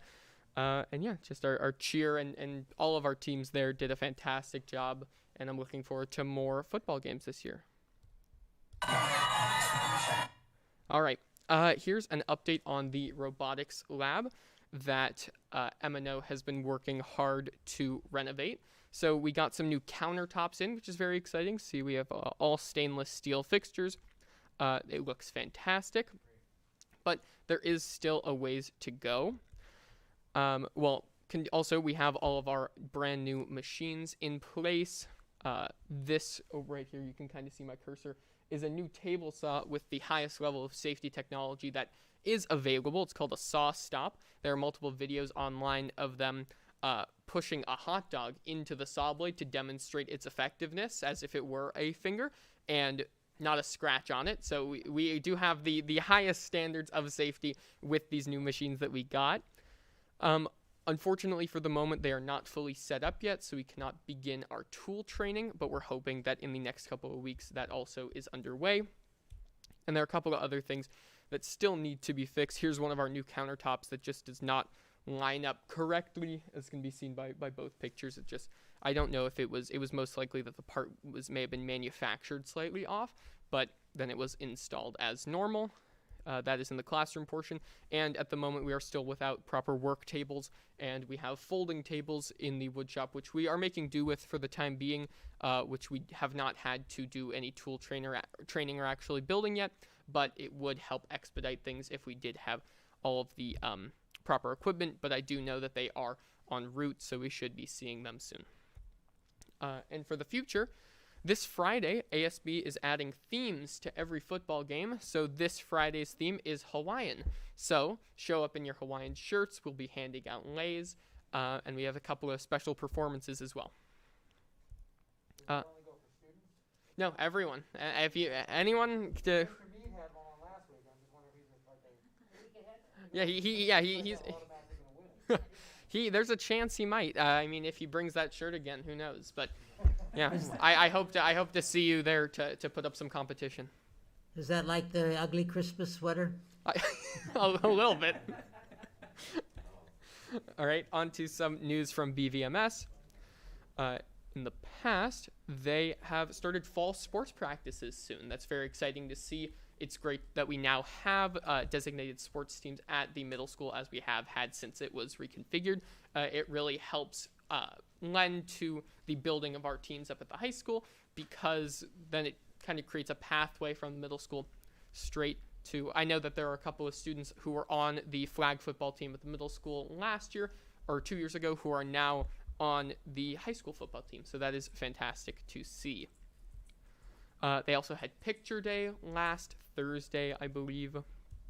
And for the future, ASB elections on September 15th, this Wednesday. They will be voting in the ASB elections. Here are some posters that were sent to me because campaigning is underway, and so that is great to see as well. Other news. I don't know what I meant to say here, but allow me to move on to some news from Hawthorne. In the past, they deployed Rec and Recs to their students, which are like micro abacuses in that they help teach addition and subtraction, as well as be used in other ways for math. So that's great to see. I always love more intuitive ways to learn, and this definitely looks like one of them. Full device deployment. All students at Hawthorne have been, all eligible students have been given Chromebooks, and these are some pictures of students using them in class. Pajama-rama is essentially like an outdoor reading event where students show up in their pajamas and then get read stories by a teacher or staff member. We had things like this at El Rodeo called Bedtime with Books, so it's great to see it continued at the elementary schools today. They had their first fire drill of the year the other day. Great to see that everyone is practicing to ensure that we all stay safe in the event of an emergency like a fire. And in the future, hero cards. Oh, I've got some for you. So, hero cards are an extension of PBIS, in that if a teacher or staff member catches a student doing something good, they will give them a hero card or a sticker. The stickers can be taken home, and the hero cards can either be used as punch cards or submitted into a raffle. So I've got some here for you because you've all been doing such great jobs. I'll hand them down and you can distribute them amongst yourselves if you'd like. Just take lessons from this kid. And other news, they have completed their beginning of the year assessments, and teachers and staff have begun working to ensure that those students who need individual help receive it, and more targeted approaches to learning. On to Horace Mann news. In the past, they have been having Husky High Five assemblies during their PE periods, where the students learn about the 5 principles that are really emphasized at Horace Mann, just like the hero cards from Hawthorne. And in the future, well, this is kind of both past and the future, they have a similar thing to the Pajama-rama, which is bedtime stories, where they have student readers as well as a guest reader come in to read stories to the students. At this past one, we had 3 student readers, Annabelle Chung, Emily Binman, and Sydney Eagerman, and the guest reader was Mr. Bugby. At this next one, on September 28th, they're going to have some more student readers, as well as Mrs. Christy Bradbury as the guest reader. Acknowledgements, I would just like to say a big thank you to all the students who are working hard to keep everyone safe, as well as all the staff who are there on the COVID-19 handling team to ensure that everyone stays safe and contact tracing is done properly, because I know how hard that they have been working these past couple of weeks, and their work is showing as our case rate is absolutely slowing down. So that's fantastic to see. Well, thank you. Any comments? Thank you very, very much, Mr. Raymer. That was quite enjoyable and informative. Thank you. Any comments from any of the board members? Mrs. Walker-Schuman? I love seeing the updates for robotics and for band. Do you have anything from like performing arts or dance company or any of the other areas of school that are starting to roll out their programming for the year? Absolutely. The only reason why band and robotics gets some updates is specifically because I am in those classes, so I have easier access to get pictures. I do have friends in some of the other organizations on campus, like Dance Company, and I know that they are working to put on a show for Homecoming, which is very exciting. I know that Homecoming is going to see multiple performances from groups like band, cheer, and Dance Company, so they're hard at work choreographing and practicing. Wonderful. Thank you so much. Dr. Stern? No, I don't have any questions. It's always a joy to see your presentation, and I love the videos. And someday I want to sit and learn all these skills. I have to put a video in a presentation. Mr. Margot? Thank you. Mrs. Wells? Well, again, I really appreciate the work you put into your presentation, so thank you, Eli. And it's a great reminder of why we all do what we do as board members. So it's really wonderful to hear it from your point of view and to see that presentation. So thank you. Thank you very much. I'm just going to, again, tell you, I'm really impressed by this presentation, and the effort that you put in is amazing. So you are to be congratulated. And I just want to tell you that I did see you directing the band from the top of that ladder at the game, and you looked like you was ready. I don't know which career you're going to take, but you've got a lot of potential anywhere here. It's amazing. Thank you very much. You're welcome. Okay, we're going to now have a presentation by Mr. Seaman on the Ed Services.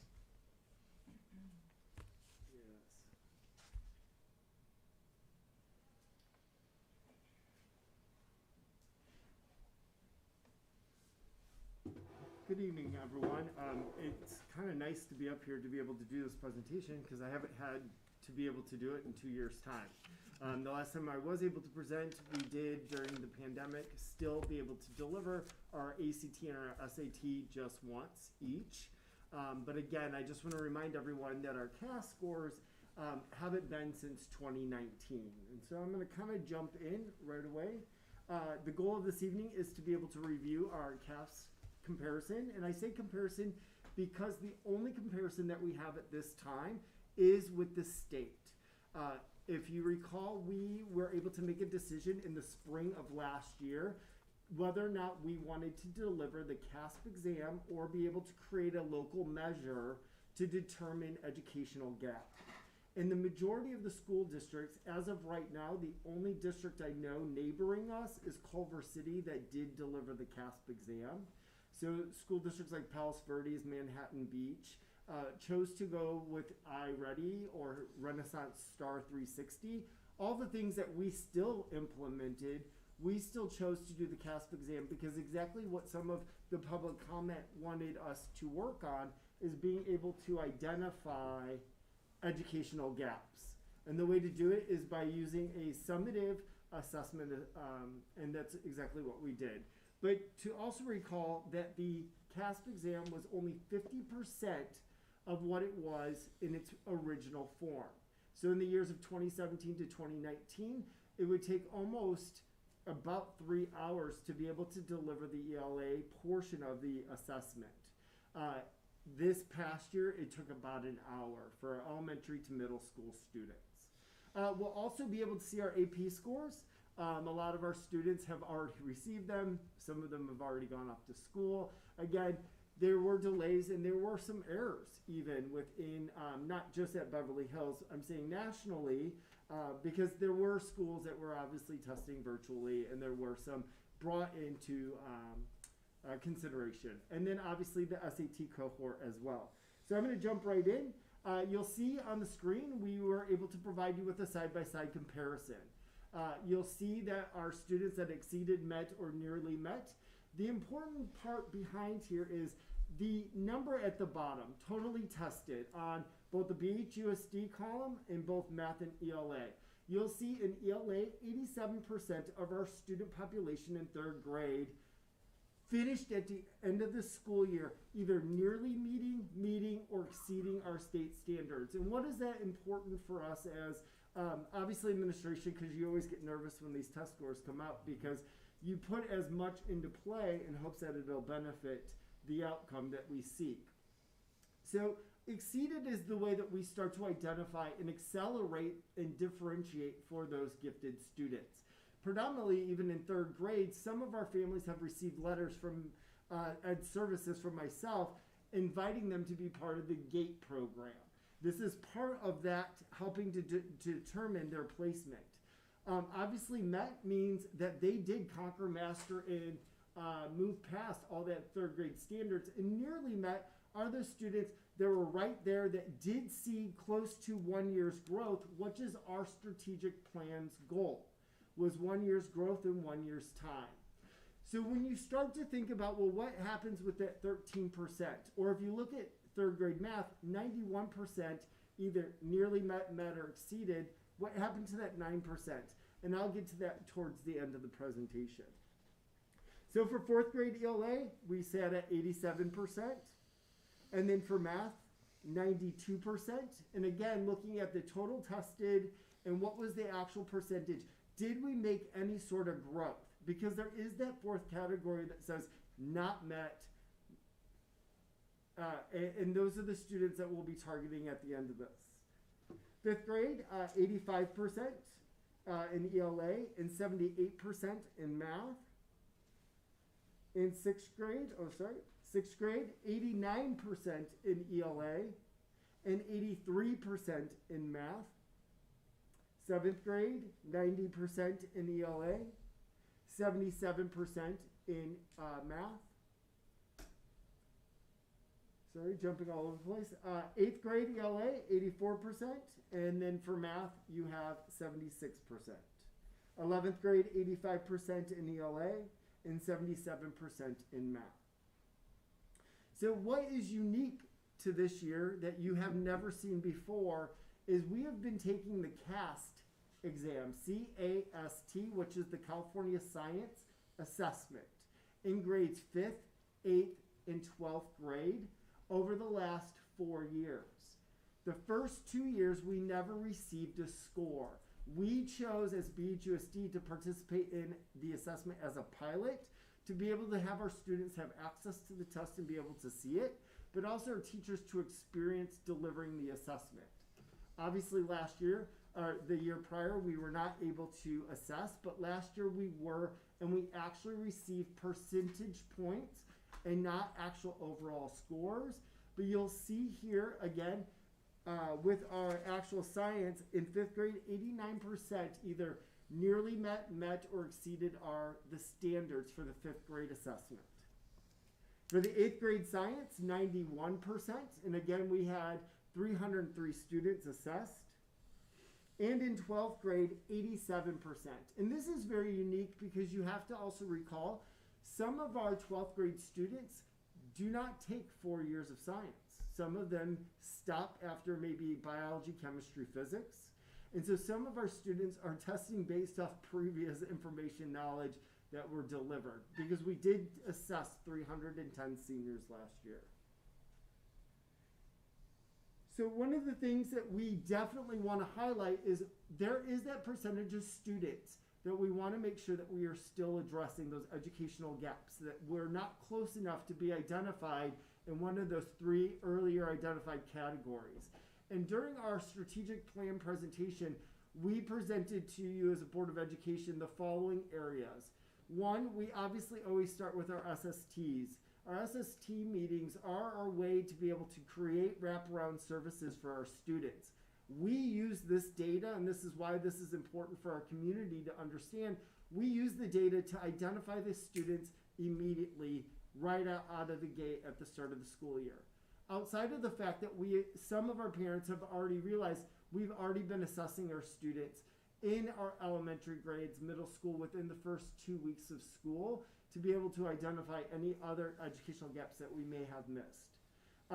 Those students then are recommended for our intervention programs. And Ms. Vertusio is one of those people that we are very thankful through the reconfiguration process to be able to have an EL coordinator at all 4 sites. So when President Marcus asked about Horace Mann, we also have an EL coordinator at BVMS and BHHS. So we have 4 staff members. We also have 4 intervention teachers, 1 at each campus. So we have the learning lab at the high school that helps with credit recovery. And then at the middle school and both elementaries, Hawthorne and Horace Mann. And at Hawthorne and Horace Mann, we have an interventionist teacher in math and ELA. All the way down to air tutors, which we talked about earlier, addressing our EL students' performance, to also around our professional learning communities. We are starting to build out case studies around individual students to be able to address in group settings with teachers, how can we best support this student? Where is that educational gap? How did that happen? And then how do we move forward as the professionals and the adults in the room? Even into our leadership. So Dr. Breggy had talked about earlier, our instructional coach has come on the board, but also we spent time during our summer leadership unpacking our instructional direction for the district, not only in the summer, but it's also already brought into our September leadership meeting as well. So I'm going to jump into our advanced placement. Again, what I want to draw your attention to is 2 things. One, I wanted to make sure that you saw the total exams taken. I think it's important for us to understand when we start to compare ourselves nationally to U.S. News and World Report, where does those numbers come from? Because you have to remember that CASP is not a nationwide assessment. There's only 13 states that take the CASP. It's an AP game, ACT and SAT. So when we want to start comparing ourselves to the larger schools that are 2,000 to 3,000 students, it is a percentage game. And so that's one of the things that we have been working on at the high schools addressing is getting more students open access to AP. And I want to thank the Board of Education by offering AP Human Geography now to this current 9th grade class. We have over 100 students enrolled. That means our percentage of students taking advanced placement will increase, which ultimately will assist us with that U.S. News and World Report. In addition, we also AP Computer Science B is offered this year, which is unique because you'll see A on this list. And then the mean score. So obviously, or not obviously, but perfect score is a, oh my gosh, I just blanked. It's 5, sorry. CASP is 4, AP is 5. So perfect score is 5. Anything over 3 is typically, and I say the word typically, accepted by most post-secondary institutions. Most people will ask about Ivy League, and Ivy League will not accept a student without having that, but they do not award credit for it. Where a UC school, if you have a 3 or higher, can award you college credit. So you'll see, again, in our English language and English lit, we're right above that 3 and close to that 3 from our average score. As you kind of go through, you'll see our math, AB, BC calculus, our BC Calc, 13 exams, and it's over a 4. I'm going to highlight a couple more as I jump through. Our world language, again, this is an area that we are expecting growth. This is an area that we want to see additional. When you think that we have a 2-year graduation requirement in world language, so all students, all 1,200 kids at the high school have to take 2 years, but we only have students 9 taking French and 8 taking Spanish. It's another area that if we focus on keeping students in the world language, that's an area of percentage growth for us to increase our U.S. News and World Report. So those are the types of things. Our scores are very high, but we want to focus on those total number of students enrolled in taking the assessment. And I'm going to kind of roll through again. You'll see the human geography is listed there. We had success in our pilot year. So last year was our first pilot year, and we did score over a 4 as an average. And again, now we're up to 100 students enrolled in that course. So last but not least, I'm going to jump into the SAT information. Again, this is the SAT school day that we were able to deliver when we were able to come back in cabinet. So I want to thank leadership, cabinet. We're all doing the assessing for the SAT. I think you were actually in my room. Here's the breakdown of scores, though. Out of that, we had 218 test takers, and that is actually an increase from 2 years ago when we actually launched this initiative of trying to get more students to take post-secondary assessments here at BHUSD. 12% is up in that top. We may be hearing additional semifinalists and some of that information pretty shortly. So I'm going to kind of scroll through this a little bit quicker. Again, identifying and using this information, though I am going to pause here for a second. I apologize. The overall test score, we do take that 5% that scored around the 6 to 790 area, and it doesn't stop there. That is where we start to prompt that SST meeting. That is where we start to have those conversations about why did that student score that score, and then how do we help them and prepare them. One of the things I want to thank the board again is we were able to offer that summer boot camp for the SAT for students, and we ran 2 sessions over the summer. Highly attended. We actually maxed out on the first session, and we had about 2 available spots during the second session. So I'm going to kind of scroll through. Again, one of the things though that we did learn in a direction, and I want to thank the board again on this, is being able to take over the SAT and ACT weekend tests. So this is again different and will be unique, is that Ed Services staff will be actually leading, recruiting, and helping students prepare. And we're doing it strategically, meaning you'll see that the practice assessment will be coming up on October 13th. We want that practice prior to an actual weekend assessment in November. Then we'll have the ACT in December, gives the students about a month break in between. So we're not trying to overload them. We follow back up again with the practice in March 2nd, but that'll also be our SAT school day. That was the data that I just shared with you. And then provide them again 2 additional over the summer, whether seniors want to retake it and or juniors want to try it out before they jump into their junior year. So that being said, I do want a lot of thanks because assessments are not easy to deliver, especially during a pandemic. Our I-4 coaches, our teachers, our instructional assistants. I mean, it really was all hands on deck from even what Ms. Vertusio had stated earlier. We even delivered our LPAC, which you saw her test scores for the LPAC were very high, and we were literally on lockdown browsers to doing professional development to get everyone to understand how to deliver these things virtually.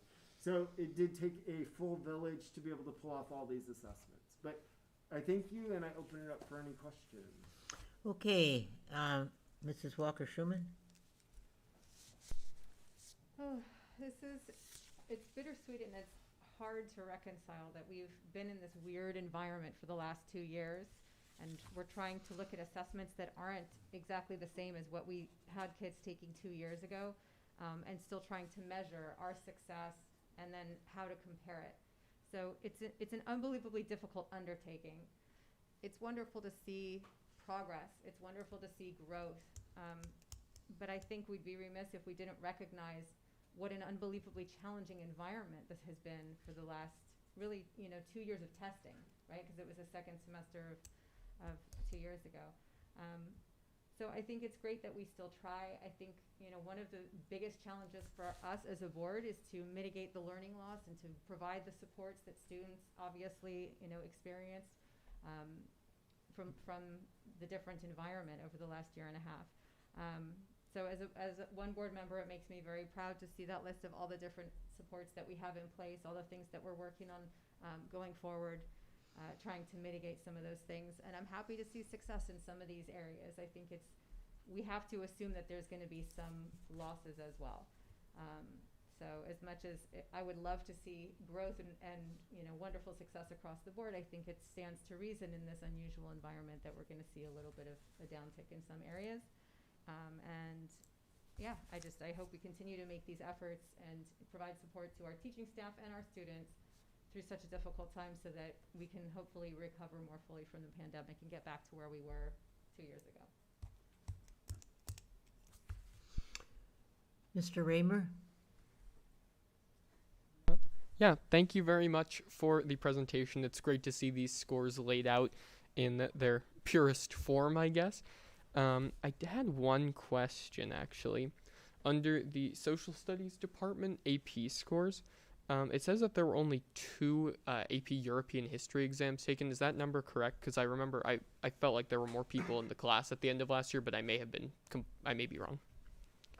Reported. So some students can elect to take and maybe not identify us as their home school, and so it's reported. Or there could have been maybe a rescore, but that was reported at the time. Okay, that makes sense. Thank you very much. I really like just being able to see all of it, and it's great to see the amazing work that we're doing. Thank you very much, Mr. Raymer. Dr. Stern? Thank you, Mr. Seaman, for the impressive presentation. I'm really happy to see the lineup of all the AP classes because I know it's something that is important to our school. It puts us on the map. It really helps us with U.S. World and Report. But more so, I think, as we have had discussions about math curriculum, for example, and there are some suggestions out there saying, well, if it's so hard for so many people, then we shouldn't really necessarily address the hardest aspects of this subject matter. And I think that we all are united in feeling that that is not what our approach, and that there are some students who definitely rise to the occasion and/or can be encouraged to rise to the highest level of academic achievement in some of these classes. And the AP classes is perhaps one of the best vehicles to showcase superior or very high-level skills. And I'm really happy, too, that there's the human geography AP class, which is relatively new. I think it's great, and I would love to see as many AP classes as possible, and I love to see that there are students who are very motivated, to enter these classes and are aware that it's a higher level of work and commitment. So thank you. Go. Thank you, Dustin. My only question was, now that we've been back about a month in school, are you getting feedback from teachers about the potential effects of the pandemic and learning loss, and kind of, are we able to start assessing where the weaknesses were because of the pandemic, or is it just really too scattered to narrow down on? No, I definitely think that not only I'm going to go to the site level, principals, APs, all the way to the school counselors, and then the classroom teachers. Everybody's done a really great job of assessing early again, not only just utilizing the data points that we do have around CASP to not only celebrate or award those that achieved high, but also those that maybe didn't achieve as well, and to identify those educational gaps and starting to put them into small instructional groups, whether they be at the elementary level, middle school, or even at the high school level. We've been identifying credit recovery situations at the high school, getting additional support there. But early in the elementary level, primarily, as of I think last Thursday, we already started to break up our instructional groups and starting to see the common threads of those that maybe weren't able to accomplish, say, I'm going to say long division, which isn't even something, but yeah, but in going into 5th grade, and now we're starting to put them together to be able to close that and still move forward with the 5th grade curriculum. Okay, yeah, you answered my question kind of with the idea of long division is and in any subject, science, social studies, was there specific areas that you could note generally within the grade level that were not as successfully taught through, remote learning and all that stuff, that we could say, yeah, the kids did really well in these areas, but I got to tell you, when it comes to this particular concept of algebra or something, it really was hard to get that. Are you seeing anything like that there's this general decrease in comprehension of subject matters? Yeah, I would definitely have to say, which was interesting for our CAST scores for 5, 8, and 12 to be as high as they were. I do think that would be the area in which we are finding ourselves needing to revisit, like those kids that went from chem to physics or vice versa, physics to chem. It's the manipulatives that we had a hard time with. Even in our elementary, the science lab, and President Marcus can back me on this, is it was hard because we were able to get kits to a lot of families, but you have a parent helping them manipulate the kit while the teacher was delivering it. So science is probably our area that we are spending a little time. You'll actually see us bringing that conversation to you guys in a little bit around professional development and supporting students in special education and EL instruction. Thank you. That answers my question. Mrs. Wells. I think that also answers one of my questions, because it did seem that maybe math and science was lower on the CAS scores in terms of as opposed to the English language. I have another question. I know during the year you were still doing the other assessments throughout the year. Was there any surprise or any new information from CASP that you weren't already seeing coming from the assessments that were happening during the year? Or did it really just reconfirm what you were getting from those assessments? It really did reconfirm. Like I stated, as we were kind of pulling individual students at random, kind of doing those case studies of saying, okay, how did you perform in the Renaissance Star 360 assessment? It's aligned in the sense that it scored the same as the CASP exam, meaning like 4 exceeds, 3 meets. When you look at some of the random students that we pulled, depending on the different classrooms, they're scoring 3s consistently throughout the school year and then scored a 3 at the end. There are very few incidences where either there's a bad test day, as we're following up with the families or talking to the students, I had a hard day that day or it's a blimp on the radar. But it was pretty consistent across. So the nice part is we try not to over-assess in BHUSD, but we definitely have a lot of assessments there to catch students along the way, identify them, and be able to move them into interventions pretty quickly. Well, I think that really speaks to why it's so important, because it seems to line up, and it allowed you to create interventions earlier. So that's very confirming, I would say. It'll be nice when we are able to get data that we can compare against other like districts in the future. But it seems that it's been such a difficult year, and it's really nice to see all of the interventions and all the plans that you have in place based on these results. For students that nearly meet, I just want to clarify that, so they are not meeting the curriculum standard for the year then. Yep. So nearly met is just falling short, whether it be a deviation of 1 point to 5 points. Does that require intervention, or do you hope that they're going to catch up in the following year? Both. So we're identifying where. So if it's a standard closer to the end of the school year, so we're able to pull apart each of the individual standards in which that student may have missed. And we can even almost start to get down to the question level. So we can say, okay, is this something that they can pick up in the review at the start of the school year? Or is it that they were at the bottom of the nearly met and that they really should be eligible for intervention programs? I also want to draw our attention to is you have to think in our district, we have 12.7% of our students are in special education with a individual education plan. And that's important to address when you start to look at the percentages. So let's say that like in third grade, if 9% did not fall into the nearly met, there are still other services and interventions that are in play for, you know, about 10% of each of those grade bands, because you have to think the overall percentage for the district is 12.9%. Oh, I understand. So it's something that, to kind of take into consideration. And I'm just projecting this for anybody in the community that ever gets interested, but also the board.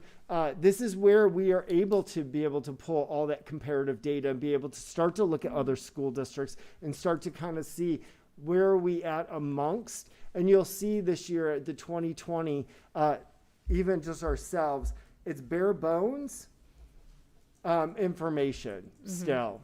And so that's what we're kind of chomping at the bits for. And those that did do the CASP will have data here, and those that did not will not have data there. Terrific. Thank you.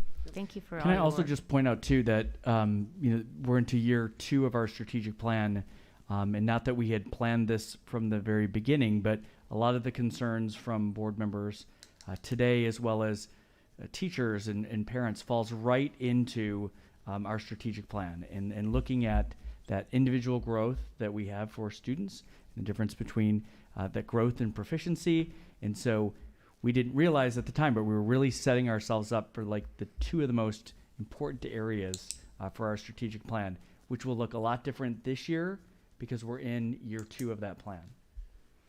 Was there anything that was truly surprising this year through all of the different testing that made you want to adjust what our goals are, or where we have our resources?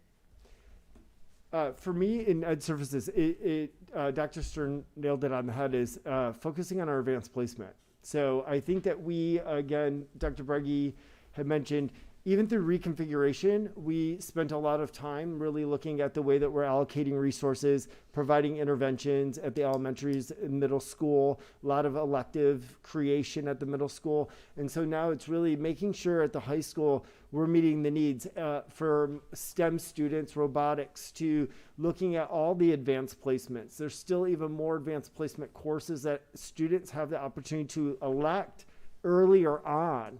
And so it's getting the proper training for the teachers, getting the resources, and then being able to launch it properly, pilot it. So it is a process like we did. We piloted computer science last year with Miss Goldsby and Miss Rowe with AP Human Geography, and you see the success. And then this year, those programs have grown. Again, with our business program, we're now into launching our 3rd year and looking at the dual enrollment. So it's advanced placement.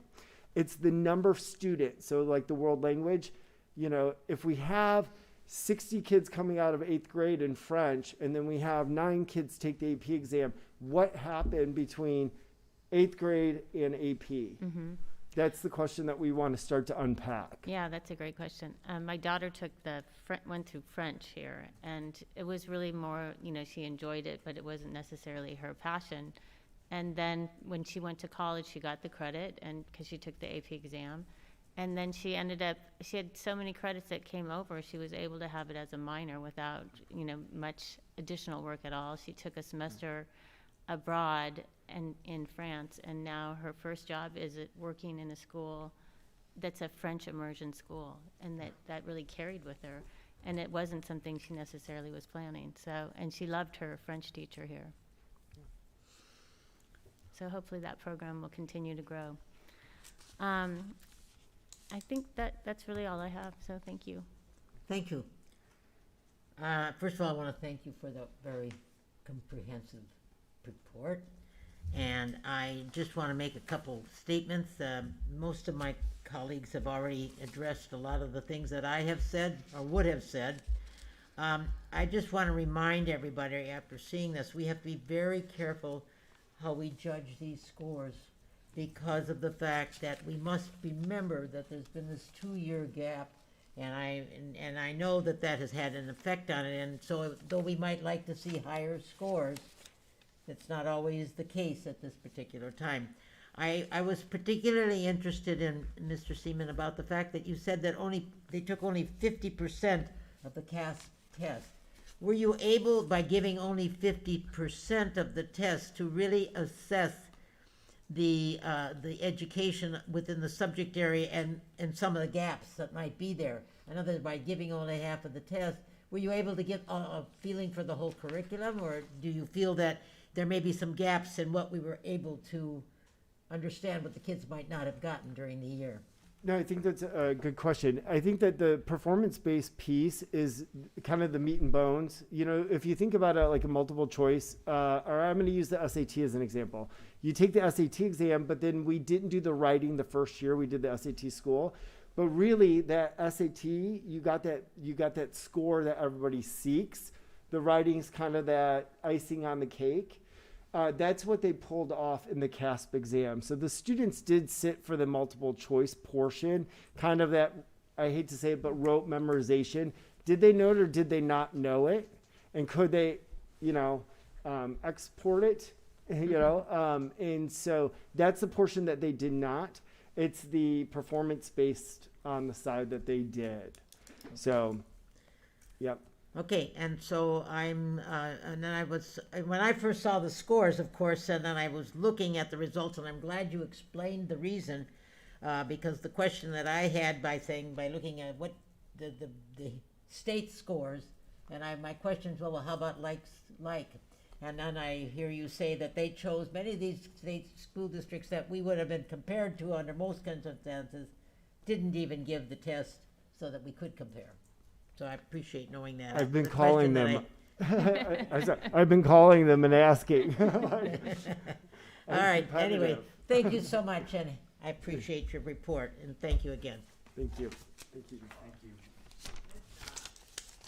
Okay, I think we're going to move on to something called Business and Finance, and we're going to, I need a resolution for 12A, I believe. I'll move approval of resolution 2021-2022-004, adoption of GAN limit. I'll second. Okay, a motion to approve the resolution for the GAN limit, Mrs. Walker-Schuman, and then seconded by Mr. Margot. Any discussion on this? Mr. Raymer, anybody? No? Okay, call for the question. Mr. Raymer? Yes. Dr. Stern? Yes. Mr. Margot? Yes. Mrs. Wells? Yes. Mrs. Walker-Schuman? Yes. Thank you, that passes 5-0, and I'm a yes, so thank you. Okay, Mr. Wade Roach, nice to see you this evening. Nice to be here. And so we're now at number B, approval of amendment. Where's your report? Oh, I gotta go back. I think I skipped you. We have to go back to the approval of the 2021 unaudited actuals. Yes, ma'am. I did make a mistake. I Thank- always do. I make many of them. Okay, I need a motion for the, you want to make the mayor? I'll make a motion. Make a motion? I'll make a motion for Thank you, approval of and the a second? 2021. I'll second. unaudited Thank you. A motion to approve the unaudited 2021 actuals, and it was by Mrs. Walker-Schuman, seconded by Mr. Margot, I believe. No, it was by reverse? Mrs. Wells. Oh, I'm sorry, I didn't hear Mrs. Wells. I'm very okay. sorry. Okay, moved by Mr. Margot, moved by Mrs. Wells. Wells, and seconded by Mr. Margot. Great. I'm getting confused. There it is. Already. Okay, slate. Thank It you, is President only Marcus, 7 members of the minutes. board.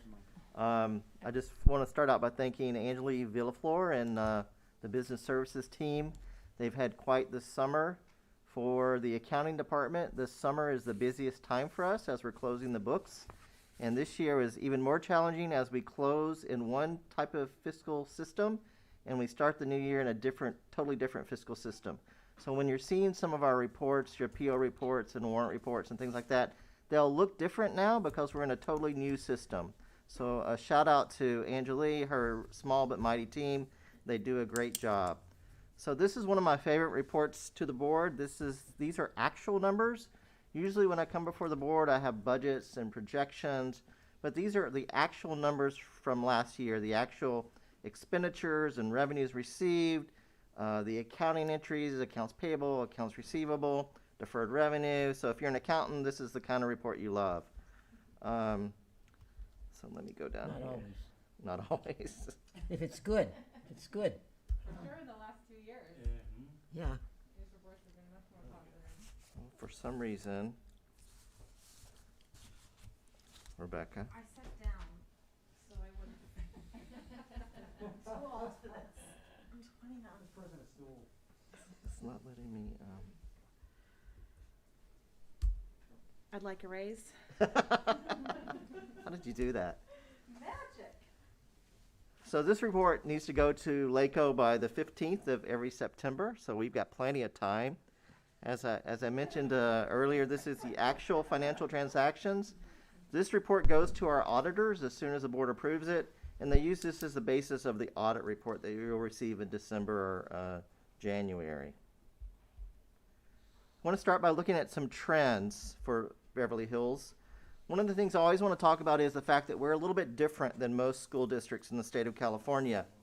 We are what's called a community-funded or basic aid district, which means that all of our operating revenues in the general fund really come from property taxes. In this slide, you'll see 3 different districts. A low property tax district, and that would be, there's plenty of those in LA County, where you see the small amount of property taxes, and most of their funding in the general fund comes from the state aid. We also call those LCFF districts.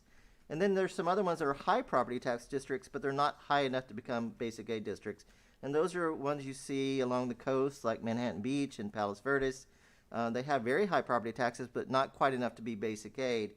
And then you have community-funded districts. So there's a little over 100 of those in the state of California. There's 2 of those in LA County. There's us, and recently Santa Monica and Malibu joined the club as basic aid districts. So there's 2 of us in LA County.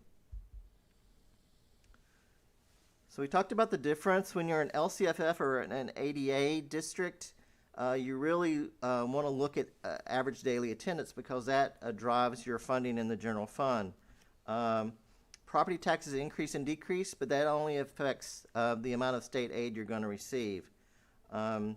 Community-funded districts, we're driven by property taxes. ADA increases actually lower the amount of money per pupil that we have. So it's really just a numbers game.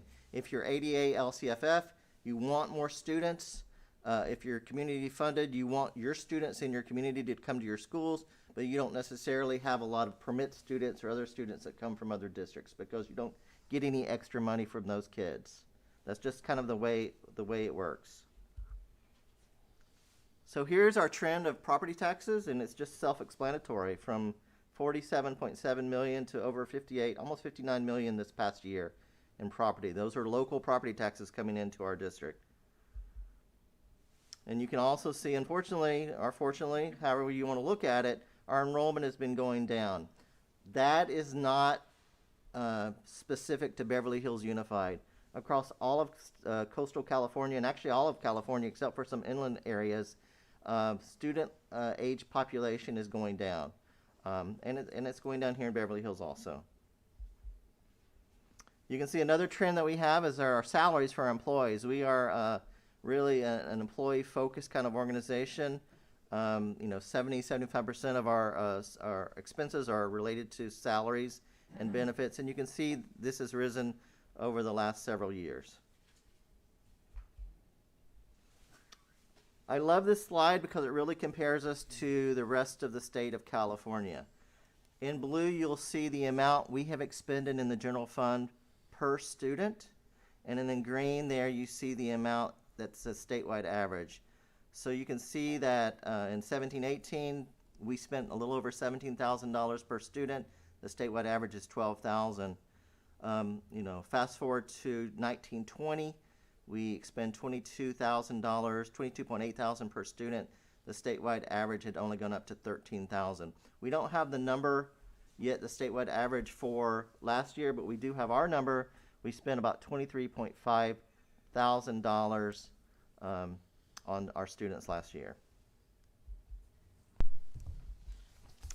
So just a summary of the general fund from last year. I've got actually in the middle column is last year, not to confuse you. I actually have the prior year, 19-20 there also. In this, you see the beginning balance. You see the beginning balance from last year was $11.4 million, up from the prior year of $9.2 million. You see the increase in property taxes, the increase, or basically the same state aid, or EPA dollars. Basically the same amount of state revenue. You have a large increase in federal revenue, and who can tell me what that is? Those are your COVID dollars that have come in last year. So you'll see over, looking at last year compared to 19-20, an increase of almost $7 million in revenue. Looking at the expense side of the ledger, so you see the salaries increased by about $2 million, but then you see the employee benefits decreased by $2.5 million. You're like, what's going on there? Usually when salaries go up, employee benefits also go up. Well, two things happened in 2021. The state of California bought down, if you will, some of our STRS costs. So our STRS percentage cost actually went down last year by about $1 million. Additionally, and I think I've talked to the board about this in prior meetings, we had over allocated money for workers' compensation. So we reduced that expenditure last year, and that was about $1.5 million. So those are the changes you see there in employee benefits. Supplies, a lot of that increase is related to COVID supplies. Services, capital, other things, those are utilities, things like that. Basically about the same.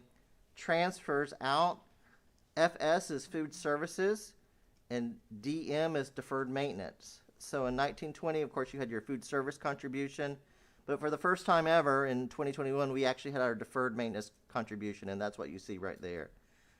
Total expenses actually increased last year, $829,000.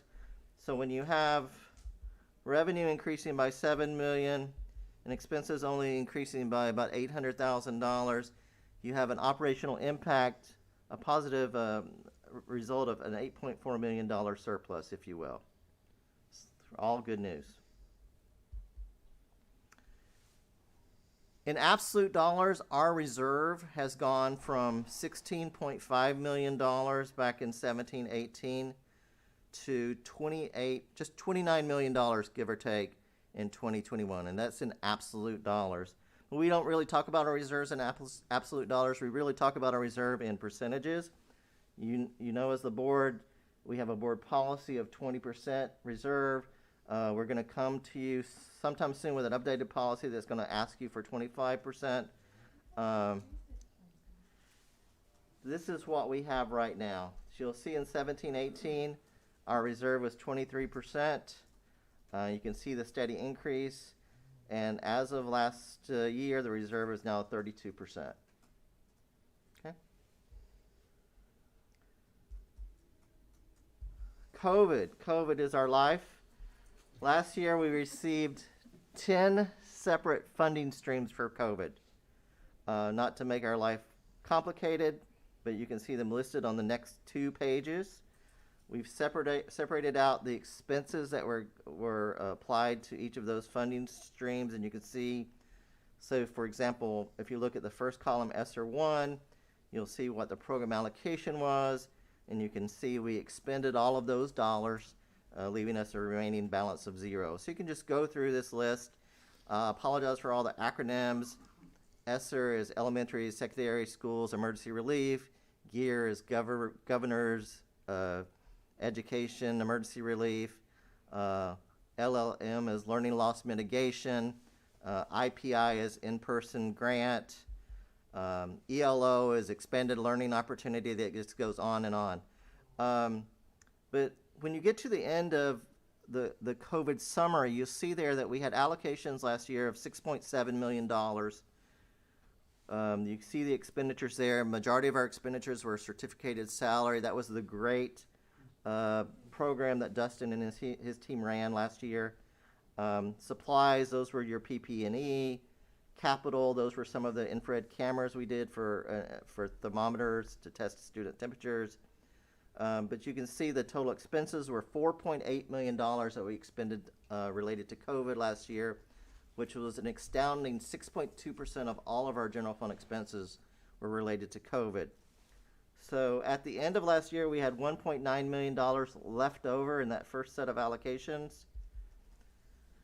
So it carries over into 21-22, and then we add these additional allocations on top of that. These allocations are meant to last us through September of 2024, and it's important that the board realizes that this $7.7 million, which seems like a lot of money, remember we spent, what did I say? We spent $4.8 million last year. So you can see if we expand at the same level, the $7.7 million is not going to last us until September 2024. But we're happy to have this money. Thank you, Governor. Thank you, President. Just to note also, that first column there, it says LACO/CDC. That's a special grant we got through LACO that we use exclusively for all of our testing. So this grant pays for all of our rapid antigen tests. So we're happy to have that money. It'll probably run out fairly soon, but that was a great grant to get. So very quickly, I got some exciting news to share. We have a new fund, student activities. What does that mean? Associated Student Body. For the first time ever, we're now required to report the activities of the ASB on these reports. So you'll be seeing this more and more often. So what you have, this is just solely Beverly Hills High School. They started the year with a beginning balance of $297,300. They had revenues of $64,000, which is a little low, but that's to be expected. The kids weren't on campus. I mean, they didn't have their fundraisers. They couldn't do their things. We had expenditures of $173,000. They still have a healthy fund balance of almost $200,000. So this is the first time. You've never seen this before, but you'll be seeing it from this point forward. Cafeteria. Once again, cafeteria needed a little bit of a contribution from the general fund, $153,000. We have a food service report coming to the board in October. We're going to talk about the fact that we think we can improve sales. We can actually make a little extra money. And our goal is always to be able to make that contribution zero, so that fund, so the food service fund is breaks even. And then this just shows you the changes in contribution over the years. Way back in 16-17, I don't know what we were doing, but our contribution was quite high. But it went down in 17-18, started going up again, but it's gone down again in 2021. There's always a problem. Deferred maintenance, this is the program that we all love. Ken talked about this a couple of weeks ago. We allocated 1.2. We actually only expended about $700,000. We have some projects that are still in process, and some of that money is going to carry over into next year, but those projects are ongoing. This one is Fund 17. This is your reserve fund. This is where we put our reserve for economic uncertainty. This is your general fund. This is Measure E and Measure BH. You can see we started with $210 million. The $948,000 is interest earned. The $89 million are the cost of the projects, leaving us with an ending fund balance June 30th of $122 million. Developer fees, also $4.8 million we started with. We had some interest earned. We expended $1.9 million. A lot of this went for reconfiguration projects, leaving us with about $3.5. $3.5 will be gone very soon because we still have some big projects going on at BVMS and at Horseman. We have a whopping $18,000 left in state seismic, and that'll be expended, or actually probably transferred out into the bond program. This fund 51, is the bond management, bond interest and redemption. Actually, the county treasurer manages this. This is the actual redemption of the outstanding bonds that we've issued. So we don't have much involvement in that. Self-insurance, we self-insure for dental and vision, and that's what you see there. I still have a healthy fund balance. And finally, this is one that's really important to the board, OPEB. We started with 3.6 million in the trust fund. We added 1.7. That includes interest earned. And we have almost $5.4 million in the OPEB trust at the end of this past year, which is great. Some talking points for the board. If you're talking about 2021, tell everybody that it was not a normal fiscal year. 80% of the time that we did not have staff and students on some of our campuses. The enrollment declines are not reflective of something we're doing at Beverly Hills. It's reflective of population declines across the entire county. And so I don't want to put a wet blanket on all of this, but even though it looks like you have a big reserve, you have some big expenses coming up. Transitional kindergarten has been mandated by the state of California. As a basic aid district, we will get no additional funds to implement transitional kindergarten. So we will have to implement that program with the monies that we're getting through property taxes. Additionally, we're not sure at this time if we decide to expand and do something 0 to 3 or preschool, we're not sure at this time that we would get any additional dollars to do that either. So if the board has an interest in early education programs, which I think the board may have an interest in that, and transitional kindergarten, which is mandated, we would not get any additional extra funding for those programs, so that would cost the board some money. So next steps, we would love you to approve this unaudited actual since it's due tomorrow, so that I can give it to the board. And then right around the corner, we're going to come to the board with an update on the 21-22 budget as we get ready for the first interim, which you'll get in December. So, any questions? Well, wow. Mrs. Walker-Schuman. Thank you so much for that. I love good news. Good news is awesome. I would like to point out, as a member of the Finance Committee, that we did increase the reserve amount to 25%. And we've talked about increasing it potentially again, although given this information about additional upcoming expenses, I'm not entirely sure there'll be enough support to do that.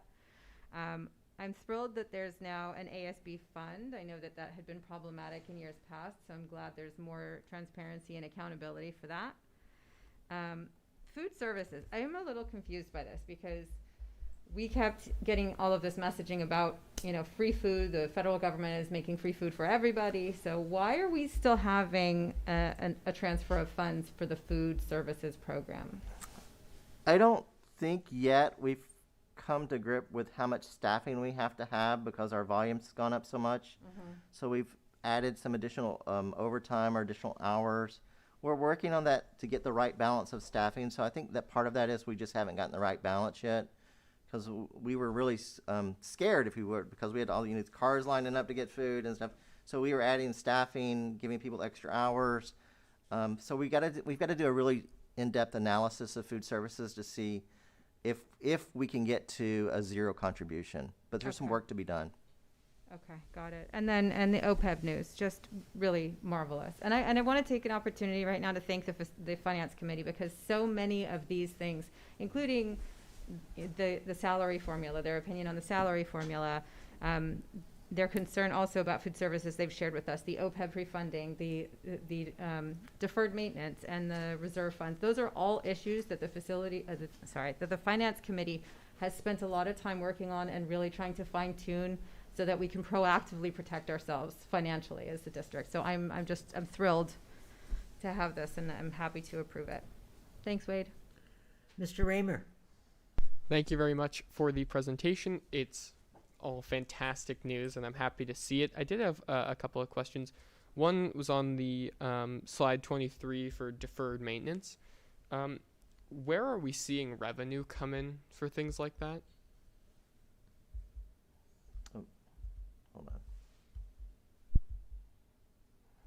So deferred maintenance. The revenue for deferred maintenance is transferred from the general fund. So there's no revenue anymore for deferred maintenance.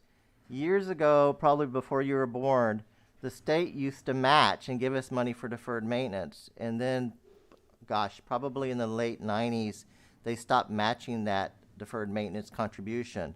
So a lot of districts at that time, and probably Beverly Hills, stopped doing deferred maintenance, and then they got themselves in a pickle because all their buildings started to fall down. So I think we're not unusual in that sense. But there's no revenue for deferred maintenance other than coming from the general fund. Okay.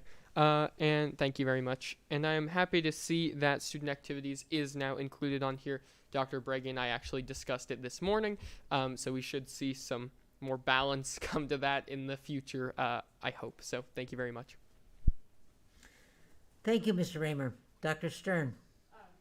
Wonderful presentation. No comments or questions. Mr. Margot. Yes, thank you. Wait, okay, a couple things. For the per pupil spending in this past year, I know we had, you could put it up or doesn't matter. But my guess is that the COVID funds largely contributed to an increase. And I'm wondering, without the COVID funds, would we actually have had a decrease from the prior year in pupil spending? It's possible. Our spending patterns were totally different than a normal fiscal year. Some of the things we would have purchased through the general fund, some of the instructional materials, some of those kind of things were offset really by COVID funds in the current year. So it's hard to tell. That's why I caution anyone that looks at these numbers. This is such an anomaly year. It probably would have continued to go up if it had been a normal year, just because the nature of expanding programs, trying to implement the strategic plan, but it's hard to tell. Okay. So a follow-up of that is, in the outlying years, we said that we have committed a certain amount of the COVID budget for 21-22. We have a remainder of 7.7 million left. Is that beginning now or beginning next school year? So yes, so we expended 4.8 last year. We had an allocation of 6.7. So we have a carryover from last year of 1.9. And then we have the 1.9 plus these additional dollars here. And those are available actually now in 21-22. So the 7.7, does that include the 1.9? Yes. Okay. Then how much of that is spoken for this year? How much have we already committed to in 21-22? Let me bring that back to the board, an encumbrance report, if you will, of how much has been encumbered. Okay. We've encumbered quite a few salaries, temporary salaries. Right. We've purchased some additional supplies for remote learning, quarantine students, things like that. So let me bring that report back to the board. Yeah, I would appreciate that, because in looking at what might be allocated this year, we're talking about a 3-year period, and it's not as easy as just saying, let's take that 7.7, allocate the same amount each year. Each year may have completely different needs depending on the direction of the pandemic. We may even have a large increase in expenditures this year if things turn around in our favor. Yes, Mr. Seaman and myself have to write a plan for the ESSER $3. You see the 3.3 million there and the 800,000. We're required to write a plan on how we're going to expend those dollars. So we're working on it right now. Okay. Yeah, I just think we'll be, and also for budgeting for next year, for 22-23, we need to keep in mind the what we're not going to keep around after this pandemic comes to a close, and we need to be very wary of our dollars. And for me, I would like to kind of sit in the mindset of, let's say we didn't have anything in 22, 23. Let's say we don't have any COVID dollars then, and this year is it. Maybe start budgeting from there, kind of like a zero-based budgeting concept, and then build up on that and say, well, we could do what we need to do. We don't really need to dig into those COVID funds unless we find we're going to lose them, and then we have to program them. So my last question is about TK. I know there's two different items discussed. There was the TK and there was the 0 to 3, right? The daycare, basically. TK we already have. So I'm wondering, when you're talking about allocating some reserve for TK or for daycare, I understand if that becomes mandatory. But TK we already have, so what else are we talking about in regards to that? So we have TK for a certain age group, but not for all 4-year-olds. So Right. this is expansion to all 4-year-olds. So it's an expansion of the TK program Correct. for us. It's Right. not, it's Yeah. not, it's right not. right now it's a very small window for Right. for 4-year-olds. Okay, so it would just increase the window and maybe double the size of the program or something, most likely, is my thought would be. Okay, all right, thank you, that's all I have. Mrs. Wells? I think along the same lines with the dollars for the deferred maintenance, I think you said that you spent maybe close to 700,000 of what was allocated. Are the remainder of those dollars encumbered? Yes, so those purchase orders roll over every year and get re-encumbered. So what you create is like a work in progress, as knowing someone in construction, you know what that is. So, so yes, they just get rolled over, re-encumbered, so they're already allocated for those projects. Okay. And then as well, I think, actually, no, I asked a lot of the same questions. I think, what other districts down the road, since this is a difficult year, and in terms of comparing, I know we talked about this when we were doing the budgeting for this current year. What other districts are like this district that we would compare ourselves to? Besides Santa Monica, Malibu, of course. Well, there's a couple of fairly similar districts. As Dr. Brady said, we are unique. But there is Laguna Beach down in Orange County, which is basic aid. Up the coast, Carmel is another small district that's basic aid. So we can look around and see how they're doing. But we're doing, as far as our reserve, I think the board's made some great decisions. A 32% reserve is great for the CBO. And I just, I'm just kind of nosy, and I just wanted to look and see how Santa Monica Malibu was doing since I used to work there, and their reserve is 18%. Yeah, it's really wonderful. Their reserve is 18%?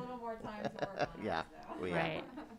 I think from a bigger picture standpoint, it would be interesting to see some sort of report down the road that compares those schools, not just with our budget, but also with how we perform on those standardized tests and the other measurements that are available, to see if there's any learning there in terms of if other districts are doing better in certain areas. Is there something to consider about shifting our dollars to supporting those other areas, or, you know, there may be other learning to look at with regard to that. And there's so many ways we can slice and dice it, that it would be nice to develop what those schools are and just use them as just another thing to look at from a planning standpoint and evaluating our district in terms of our spending, our performance.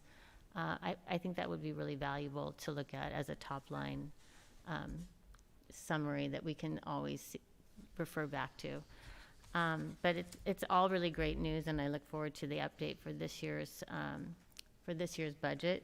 And also look forward to, I know we talked about this in the past, but, and we have talked about it quite a bit, but we still haven't seen it. And it reminded me of it when you brought this up. The bond, the budget update and the master plan update, I thought that we were going to see that before June. So I'm curious when you anticipate that we'll be seeing that and how those numbers have been updated, because certainly you need to do that for your planning as well, I would imagine. So I don't know if anybody has an update on that. I know they're working on it as we speak, and it should be sometime this fall. Okay, terrific, thank you. Okay, I want to, again, compliment you on a very clear and wonderful presentation, as always, you know. I wondered, you mentioned that you changed your accounting system. How is that, what was mandated by that? Yeah. How did that come about? So we are not fiscally independent, so we rely on Los Angeles County Office of Education. So we use their system. So they've been using a system called PeopleSoft since around 2000. So they decided to change their financial system to a new system called BEST. So we're in the third wave. There's been two waves before us, so we're the third wave of districts. So we went live on July 1st. So we're working in two systems right now. We're working in the old system to close the books and do all of that, and then working in the new system to do all the new things for the current year. So we're still learning. We're still learning how to run reports. We're still learning how to do journal entries and budget transfers. So we're in a learning phase right now. So please bear with us, because sometimes if you ask for certain reports, we may not even know how to pull it yet. So we're learning. So thank you. Well, I'm glad that you were able to keep up, because it's, I don't know how you did it, but congratulations. Only one thing that I want to mention, and that is the food services program. Since I've been in the district, that has always been an issue that has been a negative for the district, and it's been very high a lot of the times, and it was very high back, what was it, 4 or 5 years ago when you saw that. And because we are on free food and so on, but you have to have staff to serve it. Do you anticipate that it's going to take more than the $244,000 to contribute to the fund to keep it up this year? No, I mean, as we look at it this year, we probably will do an adjustment at first interim and draw that down a little bit. So you may get some good news on that this year at first interim. Okay, and then one other thing, I was just, oh boy, I lost my train of thought here. Well, what was I going to ask? I guess I'll just have to wait for it, then I'll have to ask you personally, because I can't remember what it was right now. Okay, I wrote down everything I was going to say. But I think if we're ready, we can call for the question. Can I ask one more question? Sure, maybe I'll think of mine then. Okay. This is about something that you just said regarding financial independence from the LA County Office of Education. Is that ever going to be a possibility, or is there any merit in being financially independent from the county office, or is it that even a legal possibility? It's always a possibility. When a district is financially independent, they're responsible for a myriad of things that LACO takes care of for us. So we would actually physically have to cut all the checks. We would be the entity of record for all the PERS and STIRS transactions. So we would have to hire an additional amount of staff to be fiscally independent.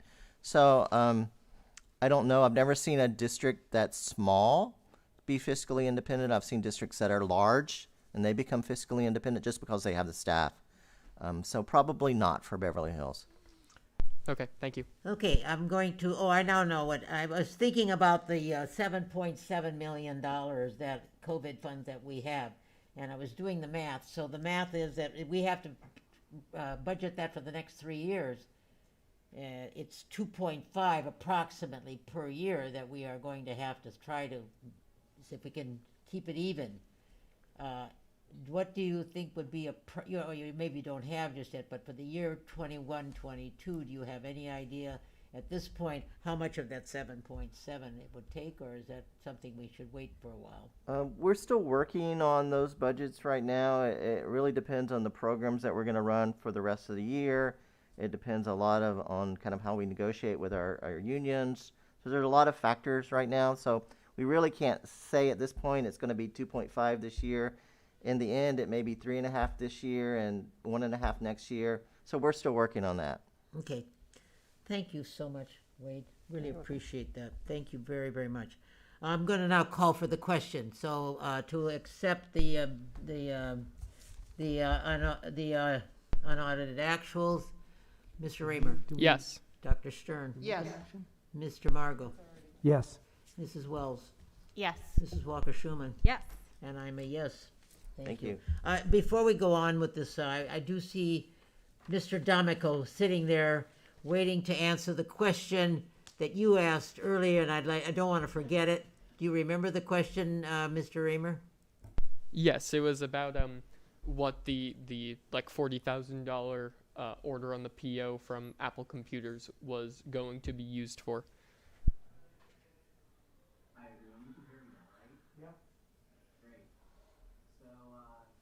have to go back, Mr. Raymer, and I'll tell you what exactly. We bought some staff Macs, and we do buy some Mac computers for special or specific programs. So at the high school, we purchased some devices for fashion design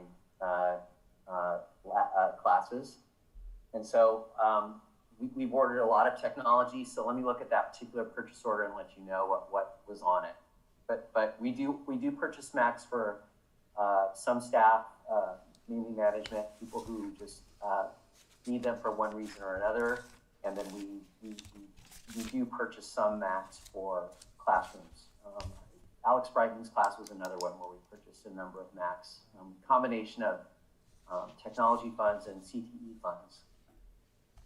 Perfect. Thank you very much. Thank you very much, Mr. D'Amico. Okay, we can now move on. I am looking for a motion for 13A. I'll make a motion for the replacement of coax cable for KBEV studio at the high school. And I'll second. Thank you, Mr. Margot made the first, Mrs. Walker-Schuman. Any discussion, any questions on any of this? No, I feel like if we don't vote for this, we're just going to be dropped off the air. Okay, call for the question. Mr. Raymer? Yes. Dr. Stern? Yes. Mr. Margot? Yes. Mrs. Wells? Yes. Mrs. Walker-Schuman? Yes. And I'm a yes. That makes a 5-0, 6-0 vote. Thank you. I am now looking for a motion for number 13B. I'll move approval of amendment number 6 to the agreement with King Office Services to extend the contract for storage services for El Rodeo School and Beverly Hills High School. Okay, thank you. Do I have a second? I'll second. Okay, Mrs. Walker-Schuman made it first, Mr. Margot the second. Approval. So are there any questions or any comments, discussion? Hearing none, I will call for the question. Mr. Raymer? Yes. Dr. Stern? Yes. Mr. Margot? Yes. Mrs. Wells? Yes. Mrs. Walker-Schuman? Yes. And I'm a yes, so that makes a 5-0 vote. Okay, we've now come to a professional and official business, a discussion of the mandatory COVID testing for all students. And I'm going to open that up to you, Dr. Breggy. So as I indicated in my superintendent's report, to kind of kick off that conversation, we've had robust conversations about what is best for our school district using our data and moving forward. And we know that we need to make a decision here. And so it would be great this evening if we could get some direction from our board on moving forward with some of our policies. I want to point out that it's ironic that the word mandate is been used so often in these conversations, even with our new protocols for staff. You will hear the governor even say that there are vaccine mandates for employees. However, if you do not get a vaccine, then you will just test more often. So it's a play on words, and so it's really about breaking down some of what we've learned about providing options. And you know, based on public comment today and what you're seeing on the news, that it's not easy. But I think that many cases the answer is in the middle. And using the data that we have, I think that we've had enough discussion to move forward and get some direction from the board on crafting this policy. There's been a lot of work put into place, reviewing and studying policy with our attorneys, and I think we're ready for that next step from our board. Okay, Mrs. Walker-Schuman. I'm going to toe the line on what I said the last meeting. I think we need to have weekly testing for all of our students the same way that we are asking for all of our staff. I don't think we should be asking them anything different. And to me, it makes no difference whether they're vaccinated or unvaccinated, because we have seen cases that are positive, that are asymptomatic, and that also contributes to the spread of the virus. So I am still supportive of testing for all students at least once a week. My position on that hasn't changed. Okay. Thank you. Thank you. Mr. Raymer? I would like to echo what Mrs. Walker-Schuman has said, in that I am also in favor of mandatory testing at the least weekly for both vaccinated and unvaccinated students. I know that at the last meeting we asked the district office to draft policy regarding it. Dr. Breggy, is there an update on the status of that? So we have spent some time reviewing, how the terminology of that policy, as well as, what the next steps would be for those students that wish or make a decision not to get tested. So that seems to be the area that is the most critical area. Is how do you provide those next steps for a student and family that makes a decision not to get tested, or same thing with some of the vaccines. So we're very close to being able to provide the board with some draft policy, but we needed one more session. We did not want to lead the board in any way. It's been a very honest and very productive conversation, and I'm glad we took the time to do that. And again, I'll just kind of throw out too that, it wasn't about making splashy headlines. You have to have good policy in place to protect your school district. And so a lot of people that jumped out in front are doing it kind of cart horse. And I'm really very proud of the way that we have paced ourselves well. And so we're very close to being able to provide that draft policy, I think, very soon. Fantastic. Thank you very much. Sure. I'd also like to echo something I said at the last meeting in regards to those students who may choose not to adhere to a district policy of mandatory testing. And it's that having a hybrid system, essentially, that does not hinder the educational quality of those who do choose to comply, of those who are in person.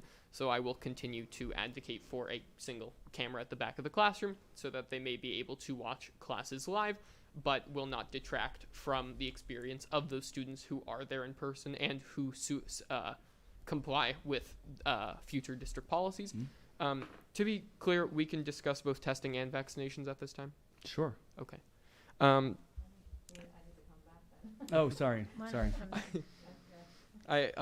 The thing I wanted to say, at the last meeting, I was definitely very much in favor of implementing mandatory vaccines as soon as possible. Seeing LA USD also do the same further pushed me towards that side, but I would also like to acknowledge that the prospect of litigation is definitely looming, and I don't think that we should rush into mandatory vaccines at this time due to that issue, but I do fully believe in the mandatory testing. Thank you. Thank you. Dr. Stern?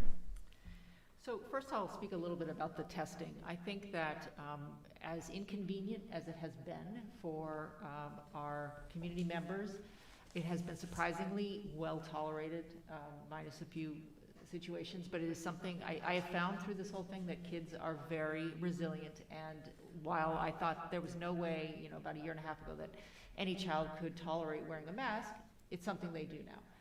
That said, I think testing is one of our best mitigation practices that can help us to figure out, if there is a certain cluster of cases or not. And thankfully, it appears that a lot of what we have discovered is that there are not, in fact, a lot of linked cases, which tells us that the kids are generally not getting at school. So I think that we can't have a double standard whereby the staff and faculty must test and these students do not test, especially because there's a good portion of our student population who are not yet eligible by virtue of their age to be vaccinated. So they absolutely must be tested. And I think that, we're still learning about this wretched disease, and I think that some people are still contagious or maybe shedding the virus or whatever, so even if they're vaccinated, being tested is not a bad practice at this time. I will acknowledge that this whole situation continues to evolve, and that perhaps my opinion today is one that could change to reflect the future developments. But at this time, I feel that at a minimum, the standard of testing that we are applying to our teachers and adults should be applied for our children and students. If there should be some sort of situation whereby it is found that children who are vaccinated, maybe perhaps could be tested less frequently, that'd be something I would entertain. But at this time, I think we want to start being more conservative and working our way as we learn and feel more comfortable with where this epidemic is going. And then I'll have more to say later on the vaccine thoughts. Great. Mr. Margot. Thank you. So my colleagues have made a lot of salient points. I appreciate everybody's input. I do support the option of testing for all students, and I think very quickly a cycle of testing will tell us if we need to expand testing for unvaccinated or for a certain age group, which may be vaccinated or not. But I think we're going to need data to kind of guide that direction once we get started. Now, as of today, we had 26 cases in the district since school started. We've been in school. Today is day 20 that we have been in school. We are averaging 1.3 cases per day in our district. If we are to do the testing, which I hope we do, we should also start paying attention to that case rate and see if it drops. The whole point of this is to protect people and protect their health. And if it's successful, great. But if we find that it doesn't, that also should be a time to reevaluate the efforts, because there's very few students that will have their educational time not disrupted by being pulled out of class to get tested. We only have so many hours in a day. We can only test at certain times. So as I advocate for this, I also advocate for the least intrusive on their education as possible. And I know that's just not going to be possible at all. They're going to have to get pulled, but how can we, this is also to the community why it takes time to figure out how to put this in place, because we want to do it right. So we just don't want to say, that's it, we're testing everybody, we're yanking you out of class whenever we feel like it. That's not the goal of anybody here, staff and the board. We want to make sure there's as little interruption into the educational day as possible when we get around to that testing. So I do support it. I hope the policy we can get in place quickly, and I hope we have successful options. And I know Mr. Raymer has echoed what I have said a million times, to be able to, those that do not opt to test or are even now being quarantined, can live stream into their classrooms and get continuous education that we certainly have the ability to do, and hopefully that will be in place as well before even this particular testing policy comes into play. So that is all that I had. I'll save my other comments for later. And just as a follow-up, because I think that was a really important part of the conversation we had today when we were meeting with BHEA, and that is to come up with a very solid system in place that is the least disruptive to our classrooms. And so we are reaching out to our educators who are in the classrooms, who know better than anyone, to help us put together a plan and get their input so that we can do this testing in a way that it's the least disruptive, but it is one that is manageable, because this is kind of a bear to manage. Yes, and to every teacher's credit, they will all say that my class is the most important. Don't pull them out of my class. So when everybody, especially in the secondary education, when they all get to that, then you got to then take that 6 periods, 7 periods, and figure out, okay, what's going to be the least evil here to pull somebody out of. Yeah, but if there's a group to check in with, I have no doubt, and they've done this in the past, been able to add to some really creative solutions for us. Anything else, Mr. Margot? No. Thank you. Mrs. Wells? Well, I agree with having regular testing. I think, starting once a week right now is a good place to start. In some ways, I also believe that we have to pay attention to the data in our school district, because we've had very few cases that have been in elementary school, and I think we just had our very first case in Horace Mann. Hawthorne today. And so I think we should using our data as a guide in terms of what we should be doing for our district. So I would start with once a week and see what it does if it does change our numbers. And it's not necessarily a one-to-one correlation because the virus is also its own entity. So even though it seems like numbers are starting to trend down, we can do testing once a week. And if our numbers don't trend down, it could also be that the virus is getting that much more stronger, or there could be other variants that are out there, which we have already heard of. So I just would say that I agree with weekly testing as a start, but I also want to say that I agree that we have to do it in a way that is the least disruptive for educating our students and looking at the data, and it may not be district-wide the same policy. We may, based on what we start to see, we may say we need more testing in high school, or because the students in elementary can't be vaccinated and there will be no students in elementary at this time that are vaccinated, that maybe that we need more testing there based on what we start to see. So I just really caution everybody to be flexible about our thinking, that we need policies in place that give us flexibility so that we can adapt to our data, and knowing that our goal is to keep schools safe for everybody and to keep school open. Thank you. Just to echo most of the comments that were made by the members of the board, I believe that we have to move to the testing process. The policy itself and how it will be set up has to be determined by the administration. I look forward to seeing a policy about it very soon.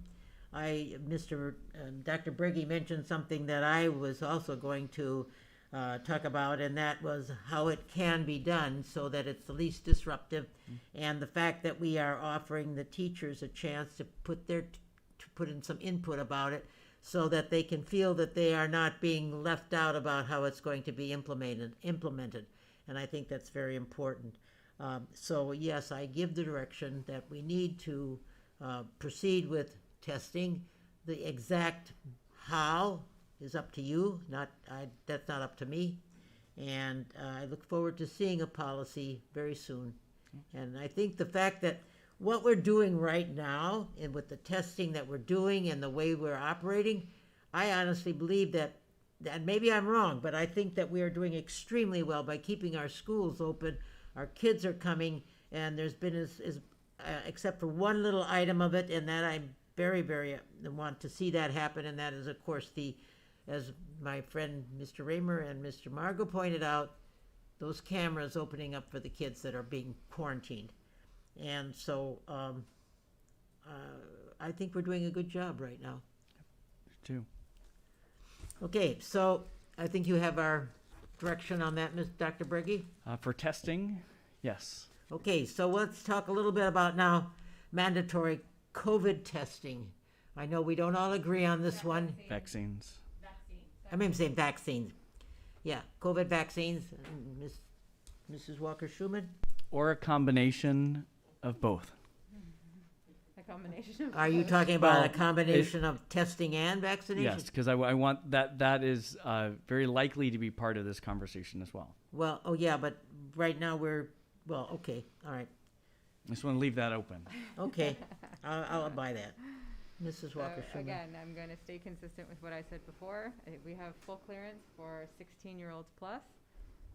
I believe it's going to be in short order that the state mandates it anyway.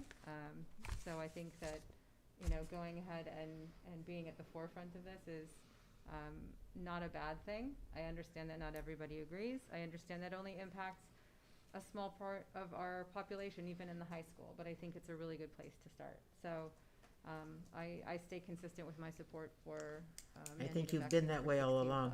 You've been that way all along. Yeah, I still think we should also recommend and support for 12 plus, because that's the emergency use. I think there are a lot of kids, including my own, that have had the vaccine at the age of 12. But I think in terms of what we are on solid legal footing to mandate, I think 16 plus is it. Your turn, Mr. Raymer. You heard a little bit about my stance on the issue at the the first time I spoke, but I would say that if we are able to ensure that we face more limited legal trouble in the event of mandating vaccines for 16 and up, then I am fully in favor of it. And of course, I am definitely in favor of recommending the getting for 12 and up as with the emergency order. So that's, you heard most of what I had to say beforehand, so I'll leave it at that. Thank you.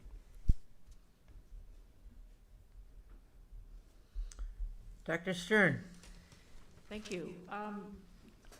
So do I believe that vaccines save people from serious illness or hospitalization and death? I do. I do believe that the data has shown that. And I know there's lots of different data sets out there, but from what I see, I do believe that, and I'm thankful that I chose to be vaccinated, and my children did, and my loved ones.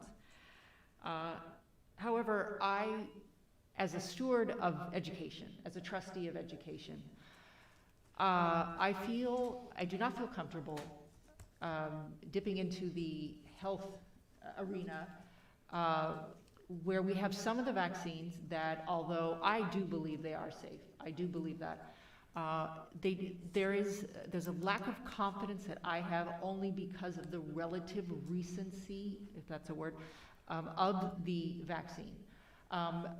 I am not bothered at all that the FDA came out and supported the use for 16 and over.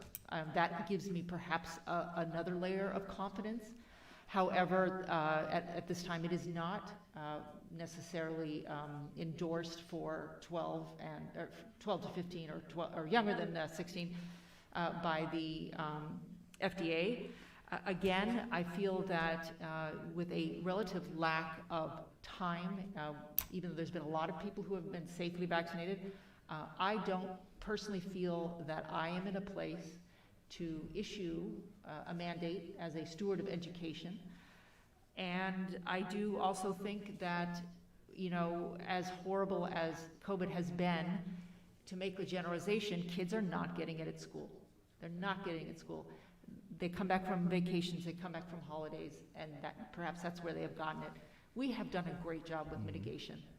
So to make a leap of saying, in order for you to enjoy a free and appropriate education in our amazing city, which is one of the most outstanding cities on this planet, but you can't enjoy our public schools unless you choose to get that intervention, I feel is premature. The cumulative case rates are continuing to drop. We know that 99.9% of children who get this are okay. Not to discount any individual who has died or suffered from this, I don't mean to. But sometimes we need to look at the preponderance of data. And I do feel at this time that it is premature to take such a conservative stance when mitigation is working and by and large people aren't getting at school.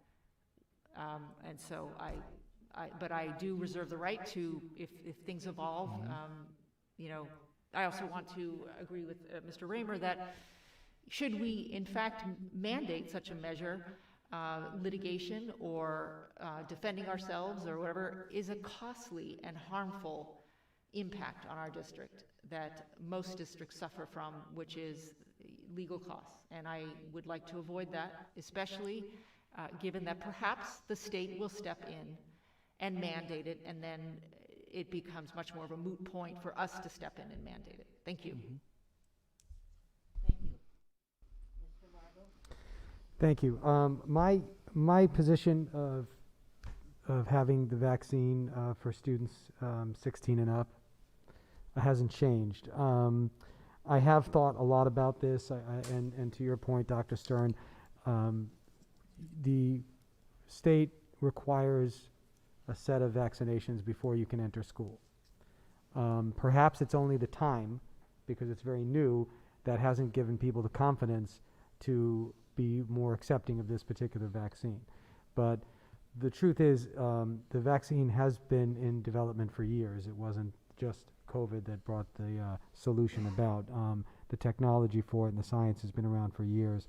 But, you know, I'm not going to sit here and be an armchair scientist, so I'll leave that for the experts to do.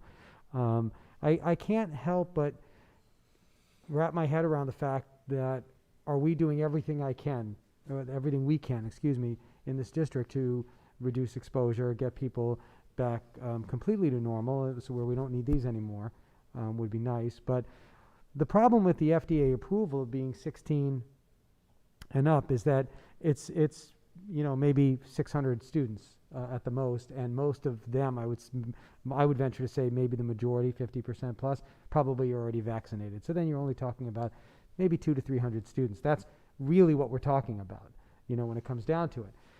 I would like to take a closer look at the case rates in our district and see how many of those cases fall into that category.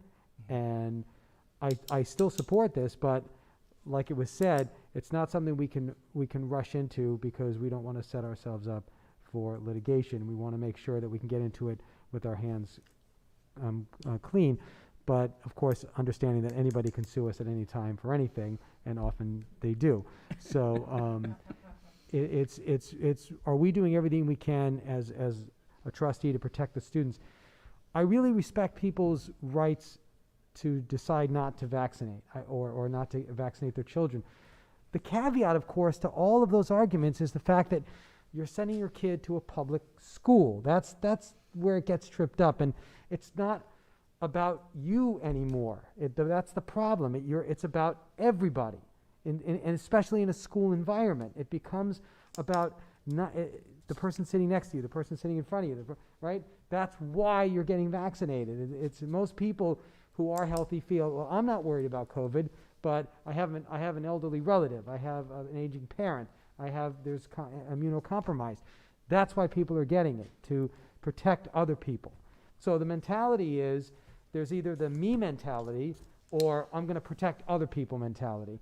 I'm more of the I'm going to protect other people mentality because I'm more inclined to support this. But like Mrs. Walker-Schuman said, probably on Thursday, the state is going to make it mandatory anyway. And I think it will happen that fast. I think they were waiting until the 14th of September, and now they're going to go move as quickly as possible and get these things mandated. So I would still advocate looking into more of this. Once again, with a wonderful option for students who don't get vaccinated. We are not here to be punitive. We're here to protect people's health. So if we're going to go in that direction and advocate for people getting vaccinated, those that choose not to should have a solution and say, okay, I'm okay with that. This is the choice I've made, because what people shouldn't be okay with is increasing risk, right? Nobody should be okay saying, well, I don't want to get vaccinated, but I still want to go to school. And I still might expose somebody who just that particular day let the mask drop, people got too close, and now my parent is in the hospital. It has happened. There has been too many illnesses and deaths on the circle of our district that most people don't know about, that it's real. It is really real around this town. Just because it didn't happen to you doesn't mean it didn't happen. So we have to be really cognizant of how we are protecting each other. And I think starting with that, 16 to 18, if that's what we need to do, and we have a sound policy with good options for those that don't want it, I think we can move forward in that direction, but only if those things are in place. I wouldn't just throw it out there and say, no, absolutely mandate it, and that's it. That's not the right way to approach it. So it's what are we doing to protect people, and what are we doing to make sure everybody is educated equally at the same time? That's Mrs. Wells. Well, from a public health standpoint, I absolutely believe in vaccines, and I do encourage everybody that is able to get a vaccine to get a vaccine. And it really just, when it comes to looking at the school and our situation right now, I think there's other things to consider. As we've discussed, we're considering what does our data look like? How well are we doing with the mitigation strategies that we have in place? Is there more that we can be doing that we should be doing that further protects us? And there are other things that we can still do. We haven't increased our testing. We haven't increased mask use. And we have a whole population of students that the vaccine is not an option. So we still have to think that way. And what I don't want to do is say we're mandating vaccines so that just to say that that's where we are. I really want it to be about what is happening in our school district, in our school, and what our cases look like. So at this point, I feel like we're doing a very good job with mitigating our risk, and I think there are other steps that we can take before we mandate the vaccine.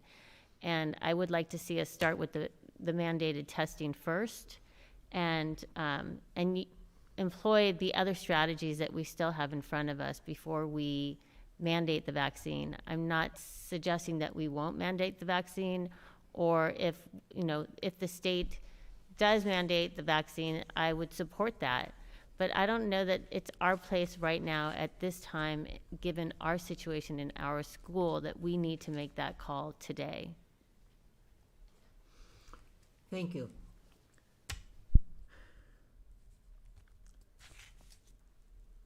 In the past couple of days, I've had phone calls from 2 doctors telling me, you have to mandate vaccines. And I said, I said, well, that's a decision that I'm not sure that I can agree with. I said, I can highly recommend vaccines. I want people to get vaccinated. And I want them to understand the importance of being vaccinated, et cetera, et cetera. However, I have to tell you, I'm not comfortable with telling somebody, unless it's mandated by the state at that point, then I have no choice, that you have to have your child vaccinated. I don't want anybody to tell me that I have to do that, and I can't force that on somebody else.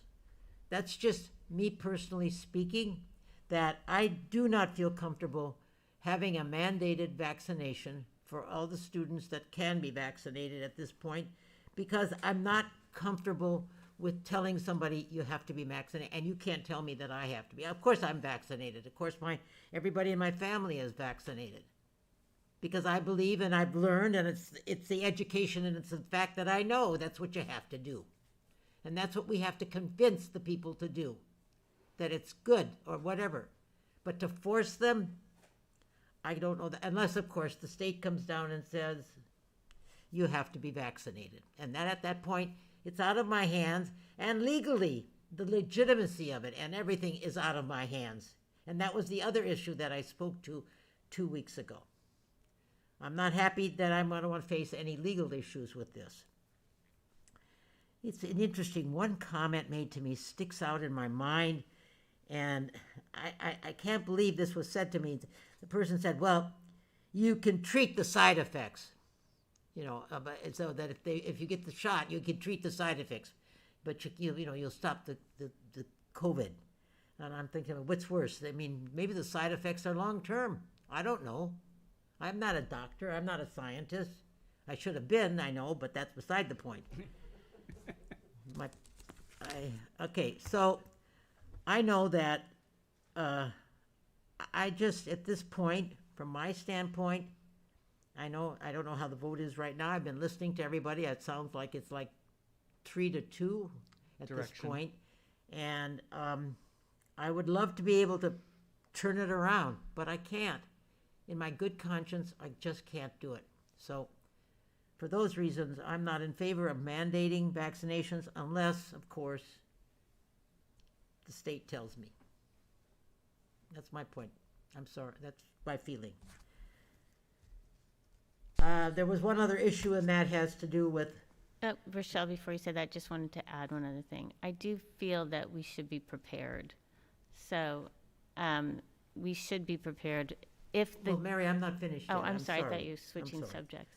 I'm worried about, well, it may not be just maybe a moot point now anyway, but if students don't get vaccinated, how we would treat them and their education and making them be separated. And that has a little bit of a problem for me too, because in a way they're getting a separate education when they're entitled to the same education that somebody else is getting. So that's me, and now Mary, you can go ahead. Well, it's along the same lines. I believe that, my feeling, like I said, it's based on what's happening in our district and the data that's happening in our district. And if if next week we have numbers that are starting to go the other way, then we need to react. I mean, I don't think anybody said we would shut the schools, and that seemed absurd. But I do think that we have to be prepared to react to what the conditions are at our school. I think we need to be proactive in being prepared and knowing what curriculum looks like and what we would have to do, be it for if we had to mandate vaccines, what would be the alternative for people that are not comfortable vaccinating their children. And we should be prepared for that, and we should have policies prepared in place for that, because we don't know and we will want to react quickly. Okay. I didn't mention in my comments in both of these little go-arounds, but I also completely support having an alternative for learning for students who are in quarantine or who aren't able to join in person in class. I think that's something that I think we actually did it pretty well last year, and I think it's something that we need to revisit, and that ought to be an alternative for all of the students who have to quarantine for whatever the reason is, or can't come to school. So I'd love to continue to make that part of the conversation. Okay, thank you. Are there any other comments? No? Okay. If I could add one more thing. Oh, I'm too. sorry. Go ahead, Dr. Stern. I think that there can be rich opportunities for a Zoom education, but I just don't want to lose track of the larger picture, which is that when children are physically in proximity to the extent possible, that is really just the best education, and I think we all know that. So I wouldn't want it to be a situation where a student who's not vaccinated must stay home and then miss out on some of those very important developmentally stimulating experiences. So that's all. Thank you. Thank you. Okay, I think we've arrived at that point in the meeting where we now can go for board comments, and I'm going to start with Mrs. Walker-Schuman. Thank you. Nietzsche said they muddy the water to make it seem deep. This is not deep. This is shallow. We all know who is behind this ugly effort. It is a purely political stunt perpetrated by social terrorists designed to harass me by weaponizing my personal life. This effort will fail, as have all the other malicious efforts by the same crowd. This is a legal matter of my residency, one that can simply be resolved so that it can cease to be a distraction any longer. In fact, as I had previously expressed support for, the board has directed an inquiry to be undertaken to resolve this allegation. I am a resident of Beverly Hills, as I have been for nearly my entire life to date. I remain committed to BHUSD and focusing on the students, their education, and most importantly, our ongoing response to the pandemic. That's all. Thank you very much. Mr. Raymer. I would like to wish an easy fast to all of those observing Yom Kippur this Thursday. I would also like to continue to affirm my support for getting vaccines if you are indeed eligible, and continuing to wear your mask whenever you can to keep everyone safe. So please continue to do so, and thank you for doing so the past couple of weeks. Dr. Stern. I wanted to congratulate the city for doing such a beautiful job with the 9/11 commemoration of 20 years. I found it to be very moving from what I could see with the fire department and the city. And I also want to say that a lot of our children, all of our children, were not quite born yet when 9/11 happened. And when that did happen, I thought to myself, well, this is really a shift in our world. And I was, 28 or so. And I really thought this is the start of a new type of reality. And then sort of forgot about it. But now I feel that the pandemic is perhaps the next major shift in how our youth are being raised. And while they weren't around for 9/11, this pandemic has its own set of horrible situations that have to be dealt with and adjusted to.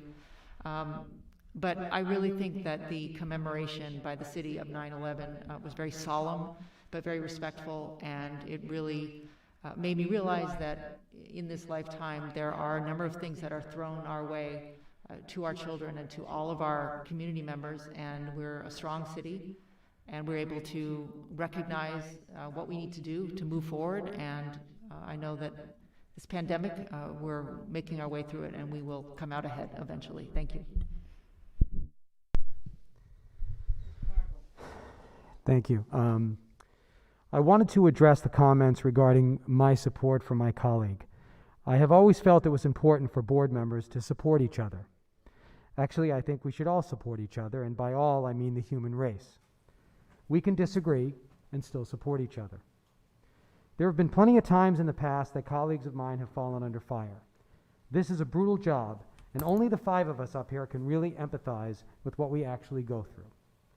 We can call for an investigation to satisfy my colleague's residency question, but in the meantime, my approach will continue to be, Tristan, I hope we can get a quick clarification and put this issue behind us. You have served this district and this community honorably and tirelessly. Thank you for your service. Thank you for sacrificing your time for our students, staff, and parents. We as a board are always most successful when we can put the focus on education. I hope we can get back to that sooner than later. Stay healthy, everyone. Mrs. Wells, thank you. Well, first I'd like to say to the community that we've heard you and your comments. And with regards to the claim that was made against Tristan Walker-Schumer, as I've said before, I take this matter very seriously. I sought this position on the board because of my commitment to the long-term success of our schools, so that all of our stakeholders, the students, the parents and teachers and administrators, would have a foundation on which to build the brightest future for the children of Beverly Hills. What we do in the next several years to protect everyone from COVID-19, to keep our children safe at school while they learn, and to build first-class facilities that support our educational initiatives will provide Beverly Hills with the future generations of leaders. To me, none of this work is personal or partisan. It is not about me or my career, it is about our city and the people who have chosen to live and work and educate their children here.